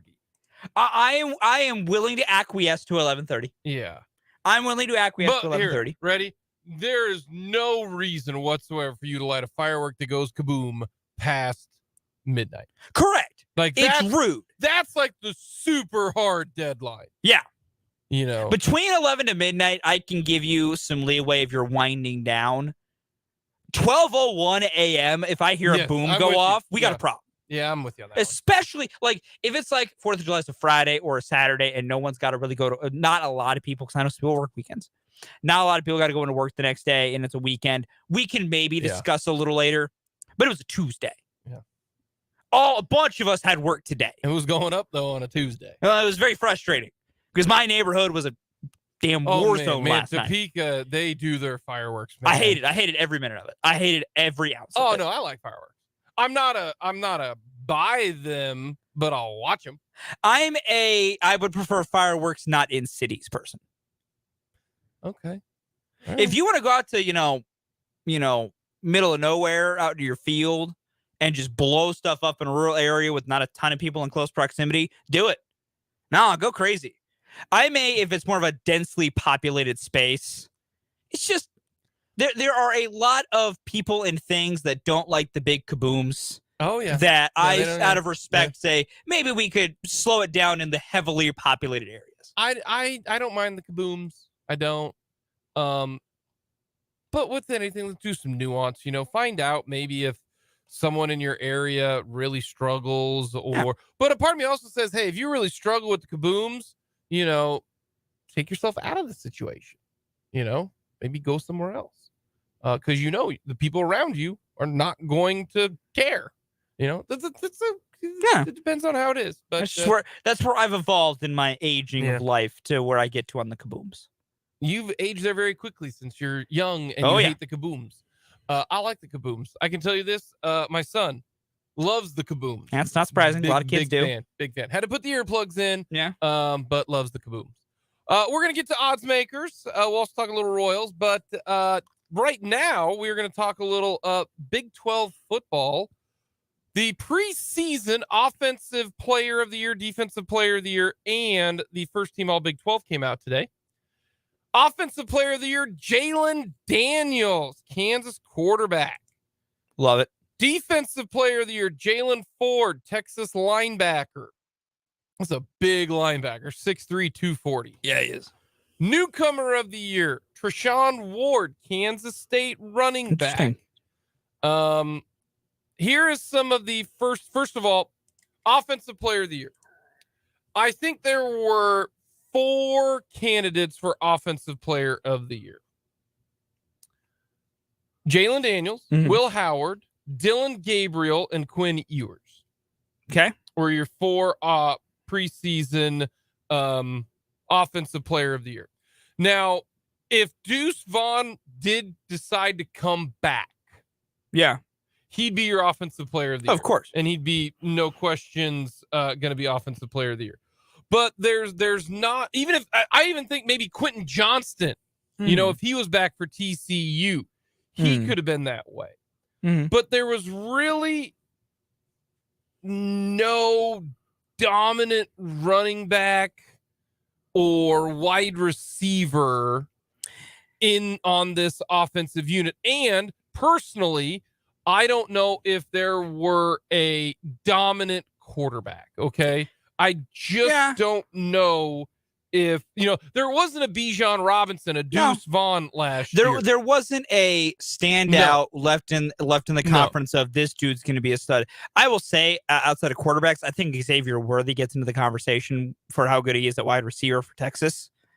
I think that's an option. I can agree with that, except for there's a lot of expectations for him. That's fair. He's not proven, you know, because last year Worthy caught, you know, I mean, he had 760 yards. Yeah, that's fair. It's not even 1,000 yards. You that's know? fair. So I get your point. And all 4 of the quarterbacks have their own strengths. You know, to me, the biggest thing about Jalen Daniels, no question, biggest. They have to treat Jalen Daniels a little bit of how you're going to. They need to treat him like Josh Allen. How much are you going to use him in the running game? Because what makes him exceptional is he is elusive. He can run. He's a great athlete. But you want to know what else, you know, makes that a big problem? Got hurt. He got hurt, and he could potentially have a injury, you know, situation. The more you run the quarterback, the more you're going to get hurt. That's why Josh Allen, the more you give him touches to get hurt, there's a chance it's going to happen. So Jalen Daniels, they got to treat him. How many times can they get him out of the pocket? What can they do to keep him healthy? Yeah.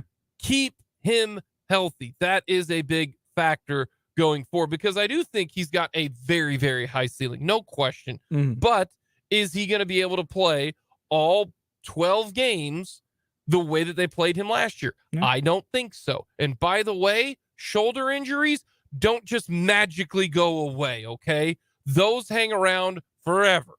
Because if you get popped one more time like that, that's going to linger. So, but I have no problem with Jalen Daniels being ranked number 1. I don't. Gabriel, Ewers, Howard, all 4 of them, not a huge step above anyone else. Jalen Ford for defensive player of the year.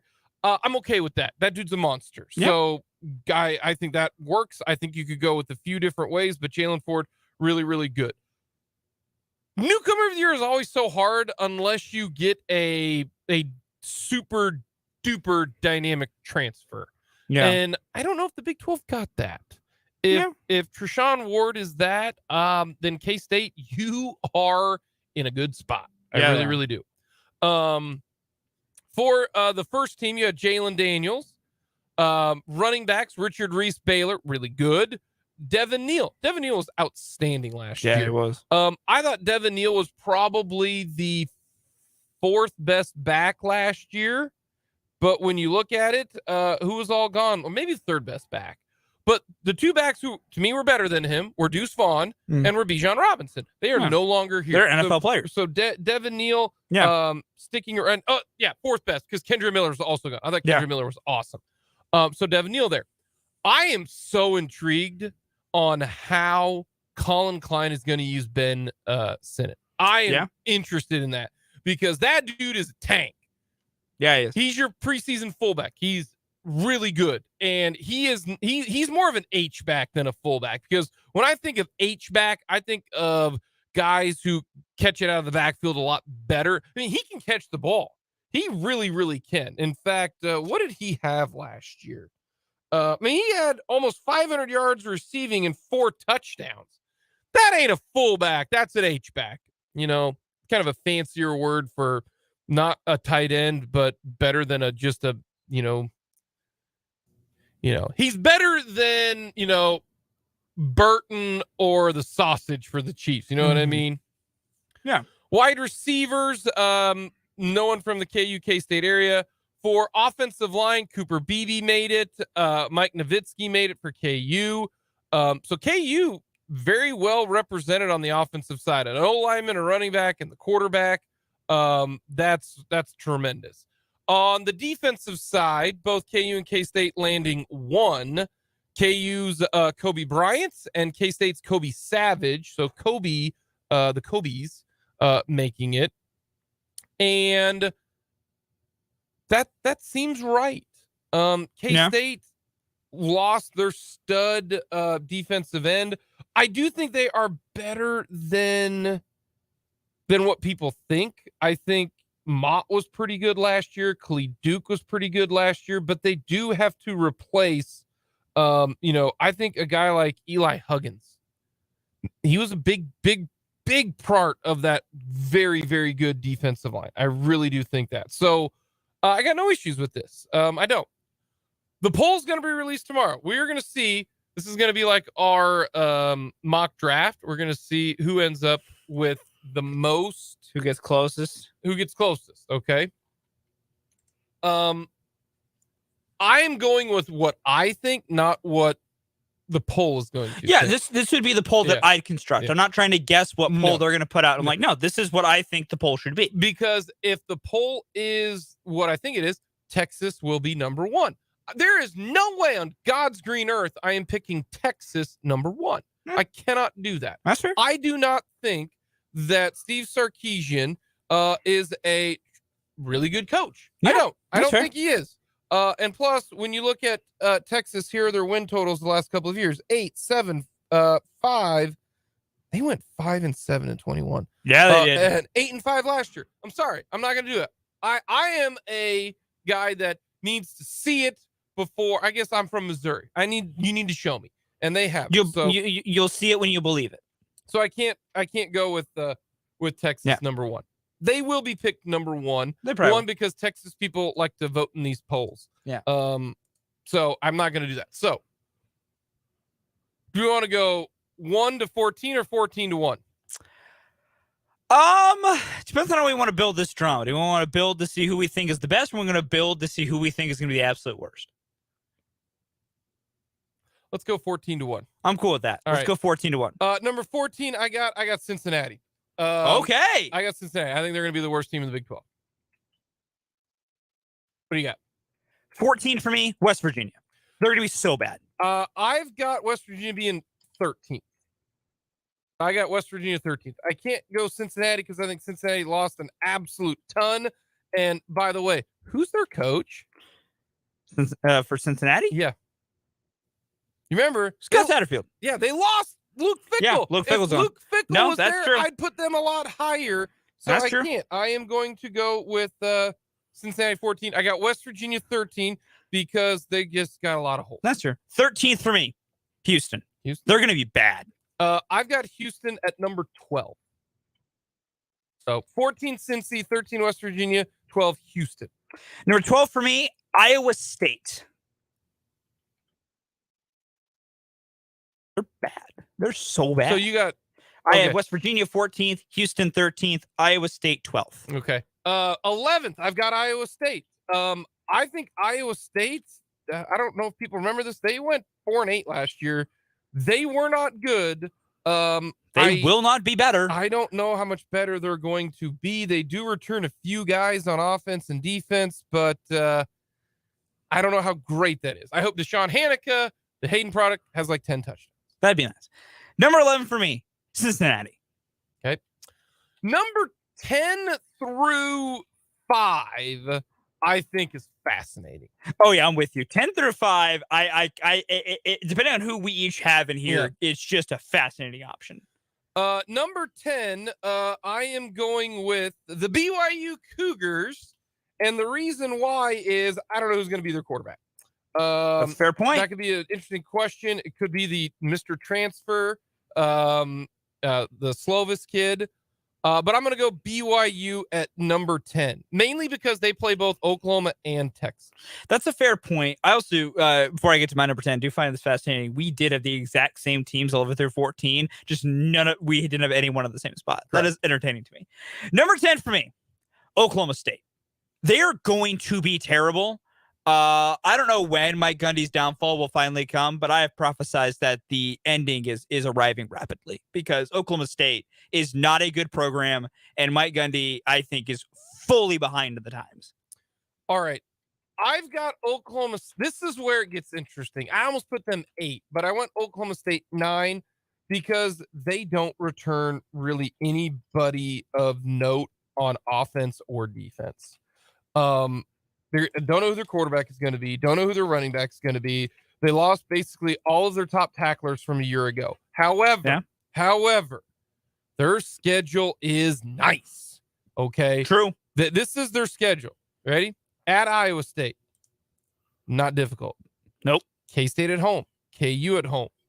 At West Virginia. Not difficult. I mean, that is not a difficult stretch right there. Cincinnati at home. Oklahoma at home. They're going to get beat by Oklahoma because Gundy can't beat the Sooners. Yeah. At UCF, at Houston, BYU at home. They don't play Texas or TCU. Their schedule, nice. Yeah. Nice. I would agree. So that's why I've got, and I almost put them ahead, but they just lost so many dudes. Yeah, no, I'm thinking with a good schedule. They're not going to have quarterback play is my big thing. Number 9 for me, UCF, the Knights. I think they pop in right here. I think they have a decent first year in the Big 12. The reason I have them 8 is very, very simple. I think their schedule is hard.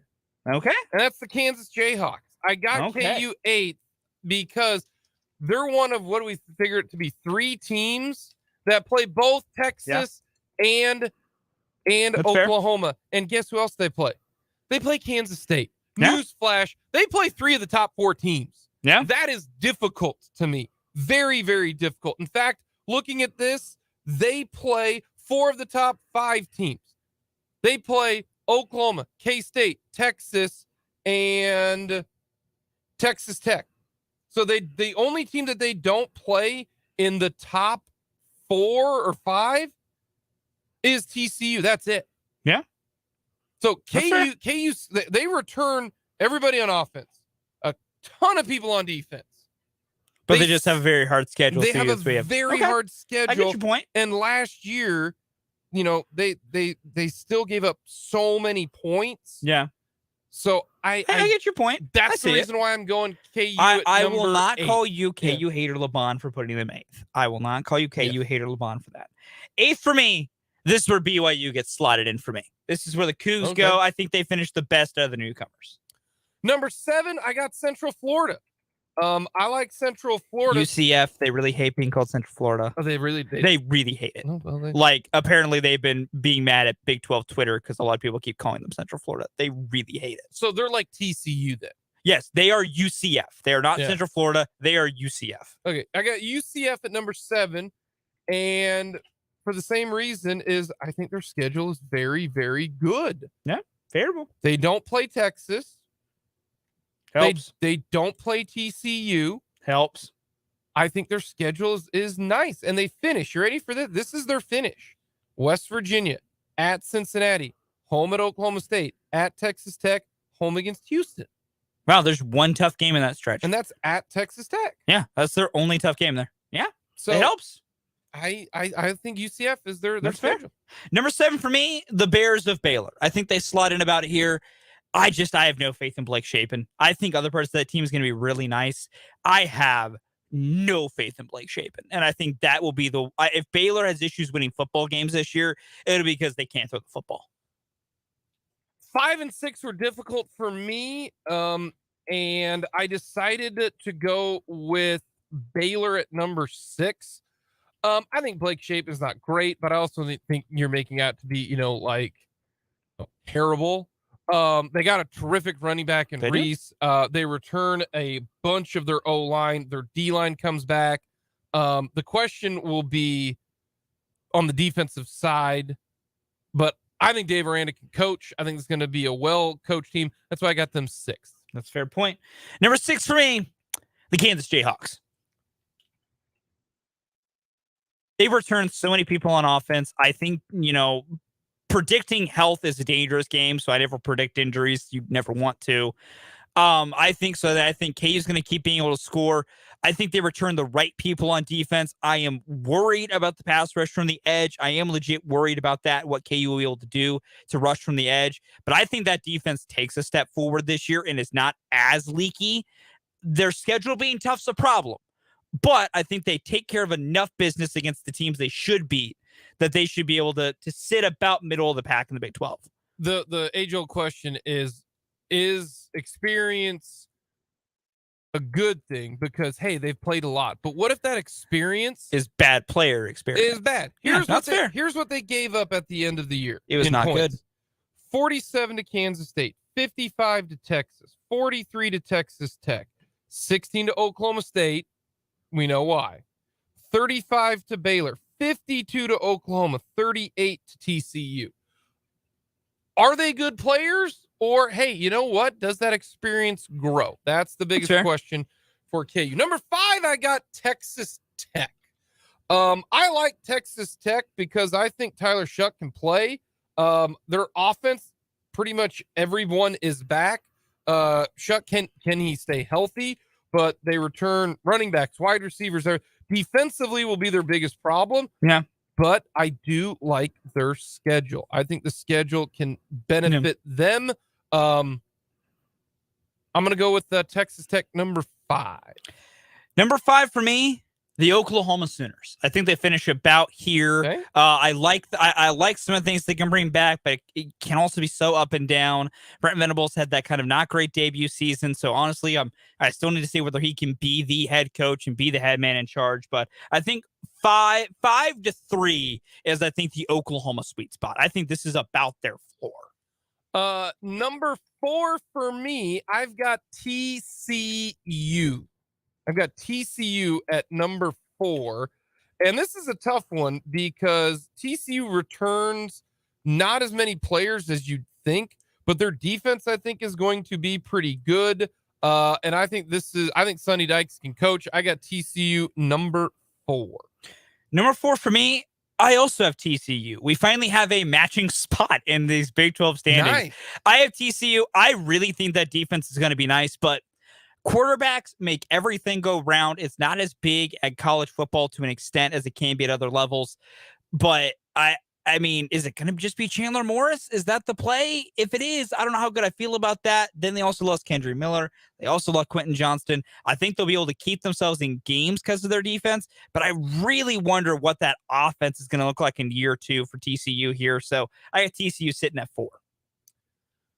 Number 3, I've got the Texas Longhorns. This is where I think Texas comes in. And the main reason why is I can't buy in on Texas until Texas actually does it. Texas returns a lot of guys on offense, but they lost their bell cow. They lost their best player in Bijan Robinson. He was absolutely awesome. This Quinn Ewers, the guy, he looked like the guy last year at the end of the year, but defensively, they return not as many guys as you think. Plus, you're ready for this? Their schedule is really hard. Here's who they play. They play Oklahoma, who we all have in the top 5. They play K-State, who's in the top 5. They play TCU, who's in the top 5 of this conference. They've got Texas Tech, who's in my top 5. So they play and they play Baylor. Here's who they play. My number 6 is Baylor. That's who they open up with. Then they finish with Texas Tech. That's my number 5. Then they play TCU. That's my number 4. They're Texas, so they can't play themselves, but they play Kansas State and they play Oklahoma. That's a tough schedule. So a lot of this is schedule-based for me now that we have an unbalanced schedule. Here are the teams that they don't play. They don't play Cincinnati. That's the worst team in here. They don't play West Virginia. That's my second worst team in here. They don't play, they don't play They play Houston. Oh, they do play Houston. Okay. So that to me is, or they don't play Oklahoma State, who we think is not going to be very good. So I think not a lot of cupcakes. Yeah. I got Texas number 3. Number 3 for me, I have Texas Tech. I have the Red Raiders at number 3. If Tyler Shuck stays healthy, I think the Red Raiders are going to make some noise. I really like that team. I think they can do a lot of good things. So I have Texas Tech as my number 3. Number 2, I've got the K-State Wildcats. I've got the Cats at number 2. And the reason why is I think Colin Klein as your OC is such a big deal. Yeah. I really do think that's a big deal. They return on the offensive line, Hayden Gillum, Hadley Panzer, Cooper Beebe, and Christian. They return virtually everybody on the offensive line. That is huge. Deuce Vaughn is electric, is really, really good. I do think Giddens and Ward can kind of ham and egg it and be well. I think Will Howard, I think that was legit. I really, really do. But I think a lot of that is because of Colin Klein. Defensively is going to be the question.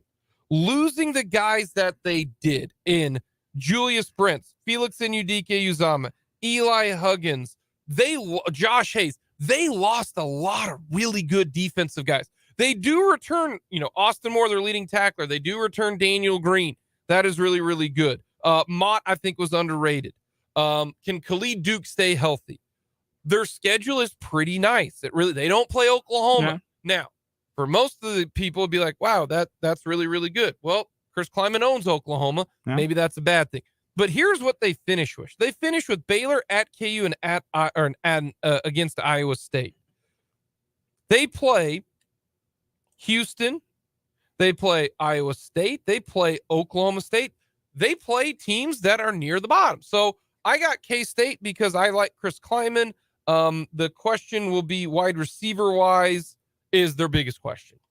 Who are they going to throw to? Who are you throwing to? So I got K-State number 2 because of I'm just so interested in Colin Klein and how was much important he was for this team. So I got K-State number 2. I think their schedule's middle of the pack. It's not like a Texas. It's not like a KU. Yeah. It's not super cake, like a Texas Tech or not Texas Tech, like a Baylor or a Central Florida.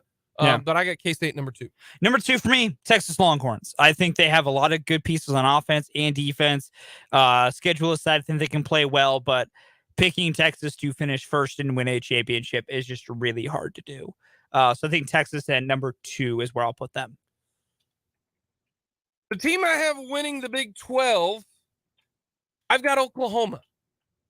I've got an Oklahoma-Kansas State Big 12 title game. And here's the reason why.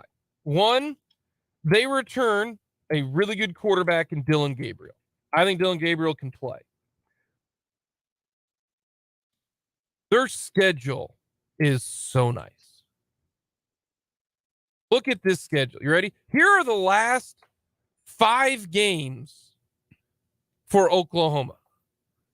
Central Florida, UCF, at Kansas, at Oklahoma State, West Virginia at home, at BYU. Tough place to play. I understand that. Home against TCU. They also get Cincinnati and Iowa State. We talk about my top 5. My top 5 is Oklahoma, K-State, Texas, TCU, and Texas Tech, right? They don't get to play themselves. So they don't play K-State. Yeah. That's a benefit. They play Texas. They play TCU. They don't play Texas Tech. They don't play Baylor. They get Cincinnati, the bottom. They get BYU. They get Iowa State. They get Oklahoma State.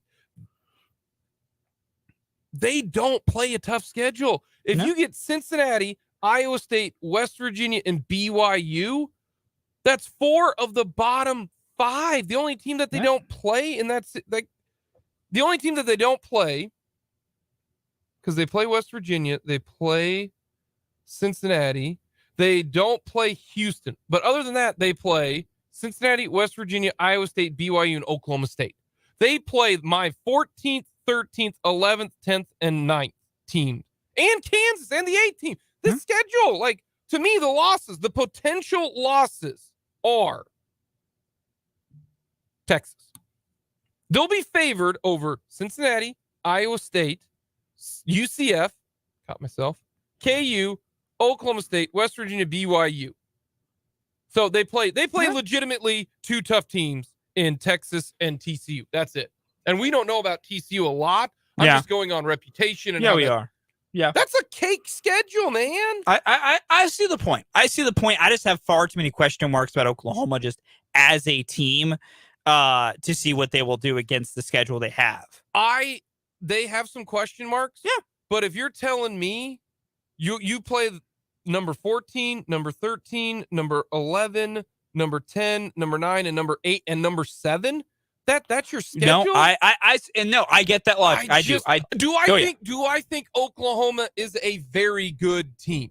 No, I don't. But given really what's don't. in front of them, they should be able to rack up some wins because they can beat up on a softer type. No, I get your point. I mean, honestly, fully. Oklahoma, they should finish 10-2. Like, they're going to beat Arkansas State. They should beat SMU, and they're at Tulsa. Like, that's their non-con. That should be 3-0 through that. And then their start is at Cincinnati, Iowa State. Yeah, you should be able to start 2-0 on that. Like, their schedule just is the Big 12. It does help. Like, hey, Oklahoma. Here's a little softball for you. Yeah, have a good one. That's fair. Wow. Number one for me, given off all the other 13 teams I've named, it's no surprise what my number one is. I have the Kansas State Wildcats. When you have the second best quarterback in the Big 12, and you can argue for him to be the best, when you have that, you have the best offensive line in the conference. You have a very solid running back duo, because I'm really high on DJ Giddens, and I think Trayshawn Ward. I saw Trayshawn Ward play at Florida State, and he could play well. And then, even when it's been a bunch of nobodies, that K-State defense usually can always come to play ball. When you have all of that together, and a good play caller in Colin Klein, and a really good head coach in Chris Kleiman,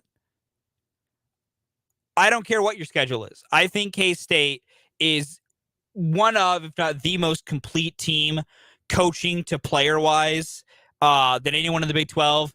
It may not work. The big question mark I have is who are you throwing the football to? You got to need some receivers and different guys to step up. But K-State has so many good players at so many spots. They're going to be able to run the football based on the talent at the position, plus the offensive line to be able to make holes that I feel confident in. So I have the Kansas State Wildcats as my preseason champions in the Big 12. We'll see what happens tomorrow. I think it'll go Texas 1, Oklahoma 2, K-State 3, TCU 4. I bet. That's what I'm going to say. It'll go Texas, Oklahoma, K-State, TCU, Texas Tech. So it'll be flipped. Oklahoma, or I got them, just move Texas up to 1, but I got Texas 3. So that is our schedule. We got to get a quick break. Brief edition of Odds Makers coming up.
All righty, Fulton. Thought maybe the Royals get on a run, back to back against the Dodgers, but then they might get swept today against the Twins. Yeah. This is why we can't have nice things. Oh, yeah. So what are the odds the Royals lose 100 games? We went down to 93% last week. It was nice while it lasted. We're back to 95. Got that 5% chance that they go on a heater. 5% chance whatever deity you believe in comes down and ordains that this team doesn't lose 100. Right. What was I at? You last week were at 95. We're going to move it to 97. All right, Jake's a 97. 97%. That's fair. Reason being is in the Royals team history. Right now, we have played. How many games have we played? What are we at here? We played 86 games. Yep. We're just past the halfway point. They're on a 29% winning percentage right now. Okay, through halfway, we'll just say halfway through the season, they're at a 29% winning percentage. Lose 100 games, they have to go a 38% winning percentage over the entire season. I'm going to go with 97%. I think that's fair. I think that's a fair spot. And that seems to be fair. What are the odds the Royals sign someone to the largest free agent contract in team history this coming offseason? John Sherman opens it up. Free agency? So Yes. not like extend. Not someone. like extension, not like, no, that they go get a free agent and they spend more than they spent on Ian Kennedy. It is below 50%, so I'm going to say 38%. Okay. They do need to show that they're trying because of not baseball related things, but Even I need to baseball related believe it. things, but also majorly not baseball related things. I said about 45 with that. I really think John Sherman is intelligent enough to know if he wants a yes vote, go get a free. Now, I sit at that because what they might do instead of doing one massive splash is two like medium splashes together, which could work and would achieve the same result. But he has to know he has to spend money this offseason. He has to know that he has to do that. Because if he doesn't, he is not getting a stadium. There's no chance. There's no chance at all he gets a stadium if he doesn't spend money. I don't know about that.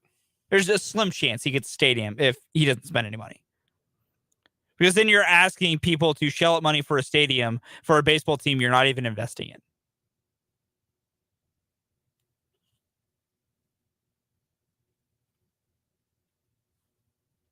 I'm going to need you to give me a list on who they could sign. Oh, happily. When do you want it?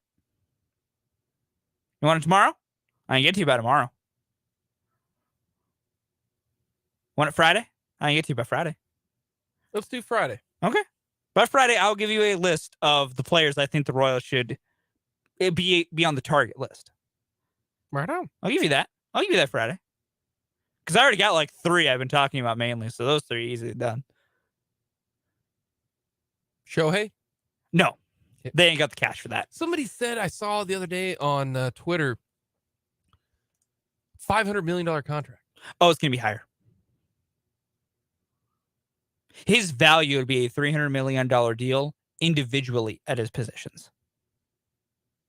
I don't think I would pay $500 million for Shohei Ohtani.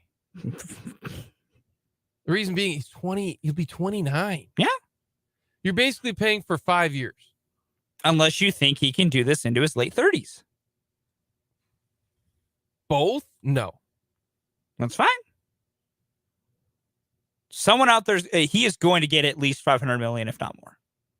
Like, this conversation for him this offseason starts at $500 million.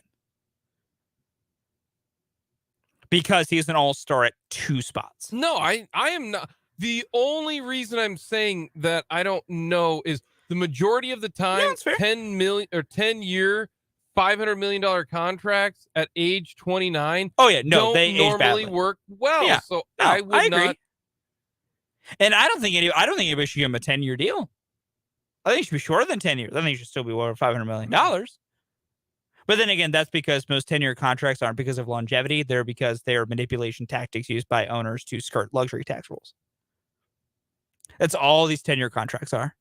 These 10 years, 11 years, 12 years, they're not, unless your dude's like 25, those aren't deals because, we think longevity. No, we're skirting luxury tax rules to lower AAV, and we're just going to take a dive on the final 3 years. That is exactly what those are. If he was 25, give him a 10-year deal. But these 29. I get you. I feel you. Yeah, that's I feel you. I get your point. Coming up next, talk a little Royals baseball.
versus Twins today. I have not seen the lineup yet. Did it just come out? Nope. Not yet. Not that I've been alerted to. Right now, the Royals, heavy underdog right now. As they should be. Minus 267 for the Twins. Wow, the Twins. Yeah. Plus 215 for the Royals. Money line. When you have your second best pitcher, well, actually, honestly, this year alone, your third best pitcher going against the second worst team in baseball and a team you've only lost to once this season, the odds tend to trend in your favor.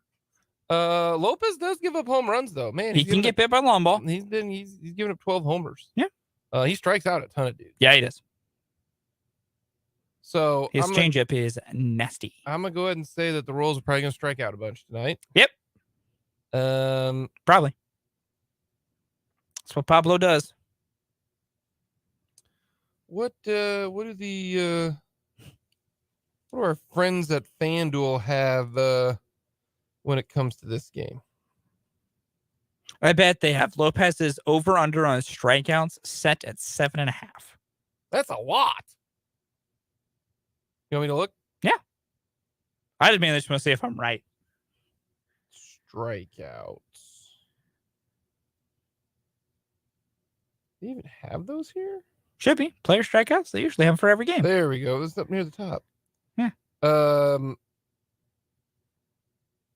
Over, under, 7.5. Ha ha! I'm good. They think it's going to be the over though, because they have under 7.5 at even money plus 100. Yeah, it's Pablo strikes out a lot. I think he struck out 8 on opening day against the Royals. Do they think Alex Marsh is going to strike out a ton of dudes? Because they got him at 5.5. Yeah, I can see that. The Twins strike out a lot, and Marsh is a strikeout pitcher. He struck out, I think, he struck out 4 or 5 against the Dodgers. Struck out 5, and the Dodgers don't strike out. Yeah, like Marsh's problem, and what to watch for with Marsh is, can he control the walks and home runs? Because that's been his problem in the minor leagues. He has big league stuff. The fastball, the off speed, the breaking ball, all that. That is big league stuff. The problem is when he can't command it, he gets in trouble. And if he does not locate, that baby can get hit a long way. Just ask Mookie Betts. But yeah, for what it's worth, he struck out 8 against the Royals on opening day, struck out 7 against them in the second time he faced them. So he's got 8 and 7 in the 2 times he's faced them. Pablo has struck out 126 batters. In like 100 innings. In 102 innings. Yeah, he strikes out. That number's there for a reason. He strikes out a lot of guys. Yeah. And the Royals are susceptible to that. When you're young, it happens. I used a broom a lot yesterday. Do the Twins use a broom? I had no idea where that was going for a minute. I used a broom a lot yesterday. They might. I think they do. They probably do. And Austin it's going to stink. Cox But gives up 5 runs today. You mean Alec Marsh? Alec Marsh gives up. That's what I meant. I had Austin Cox. I'd be surprised. The kiddo might. I hope he does well because I've been big on him, but gives up 5 runs. Happens. Bet the Twins money line. Twins run line. Royals, they've gotten smoked the last 2 games. What makes us think it's going to be even close this time? You're not wrong. Coming up next, we'll wrap things up with the mic drop.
I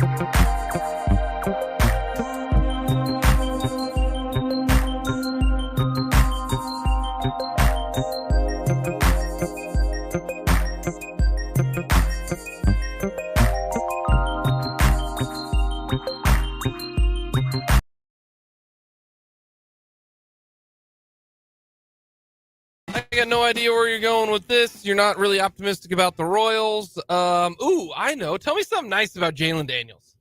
Jalen Daniels is the best quarterback in the Big 12, according to the Big 12 media pollers. And honestly, I could see it. And as someone who has watched KU football when Peyton Bender was the quarterback, amongst many other really bad ones, the Kansas Jayhawks have the second most players in the all Big 12 preseason team. That's the world we live in right now. Who's got the most? Texas has 5. K-State's got 4. You could technically say they got 5 if you want to see Trayshawn Ward being named newcomer of the year counts. Then they would be tied for first with 5th on a technicality. But if you don't consider that, then they're tied with KU for second with 4. No, he's not. He's on the first team. He is not listed on the first team. Cool. Then K-State's tied for second with KU with 4. Yeah. Either way, the 2 best quarterbacks in the Big 12 come in the state of Kansas, and that's awesome.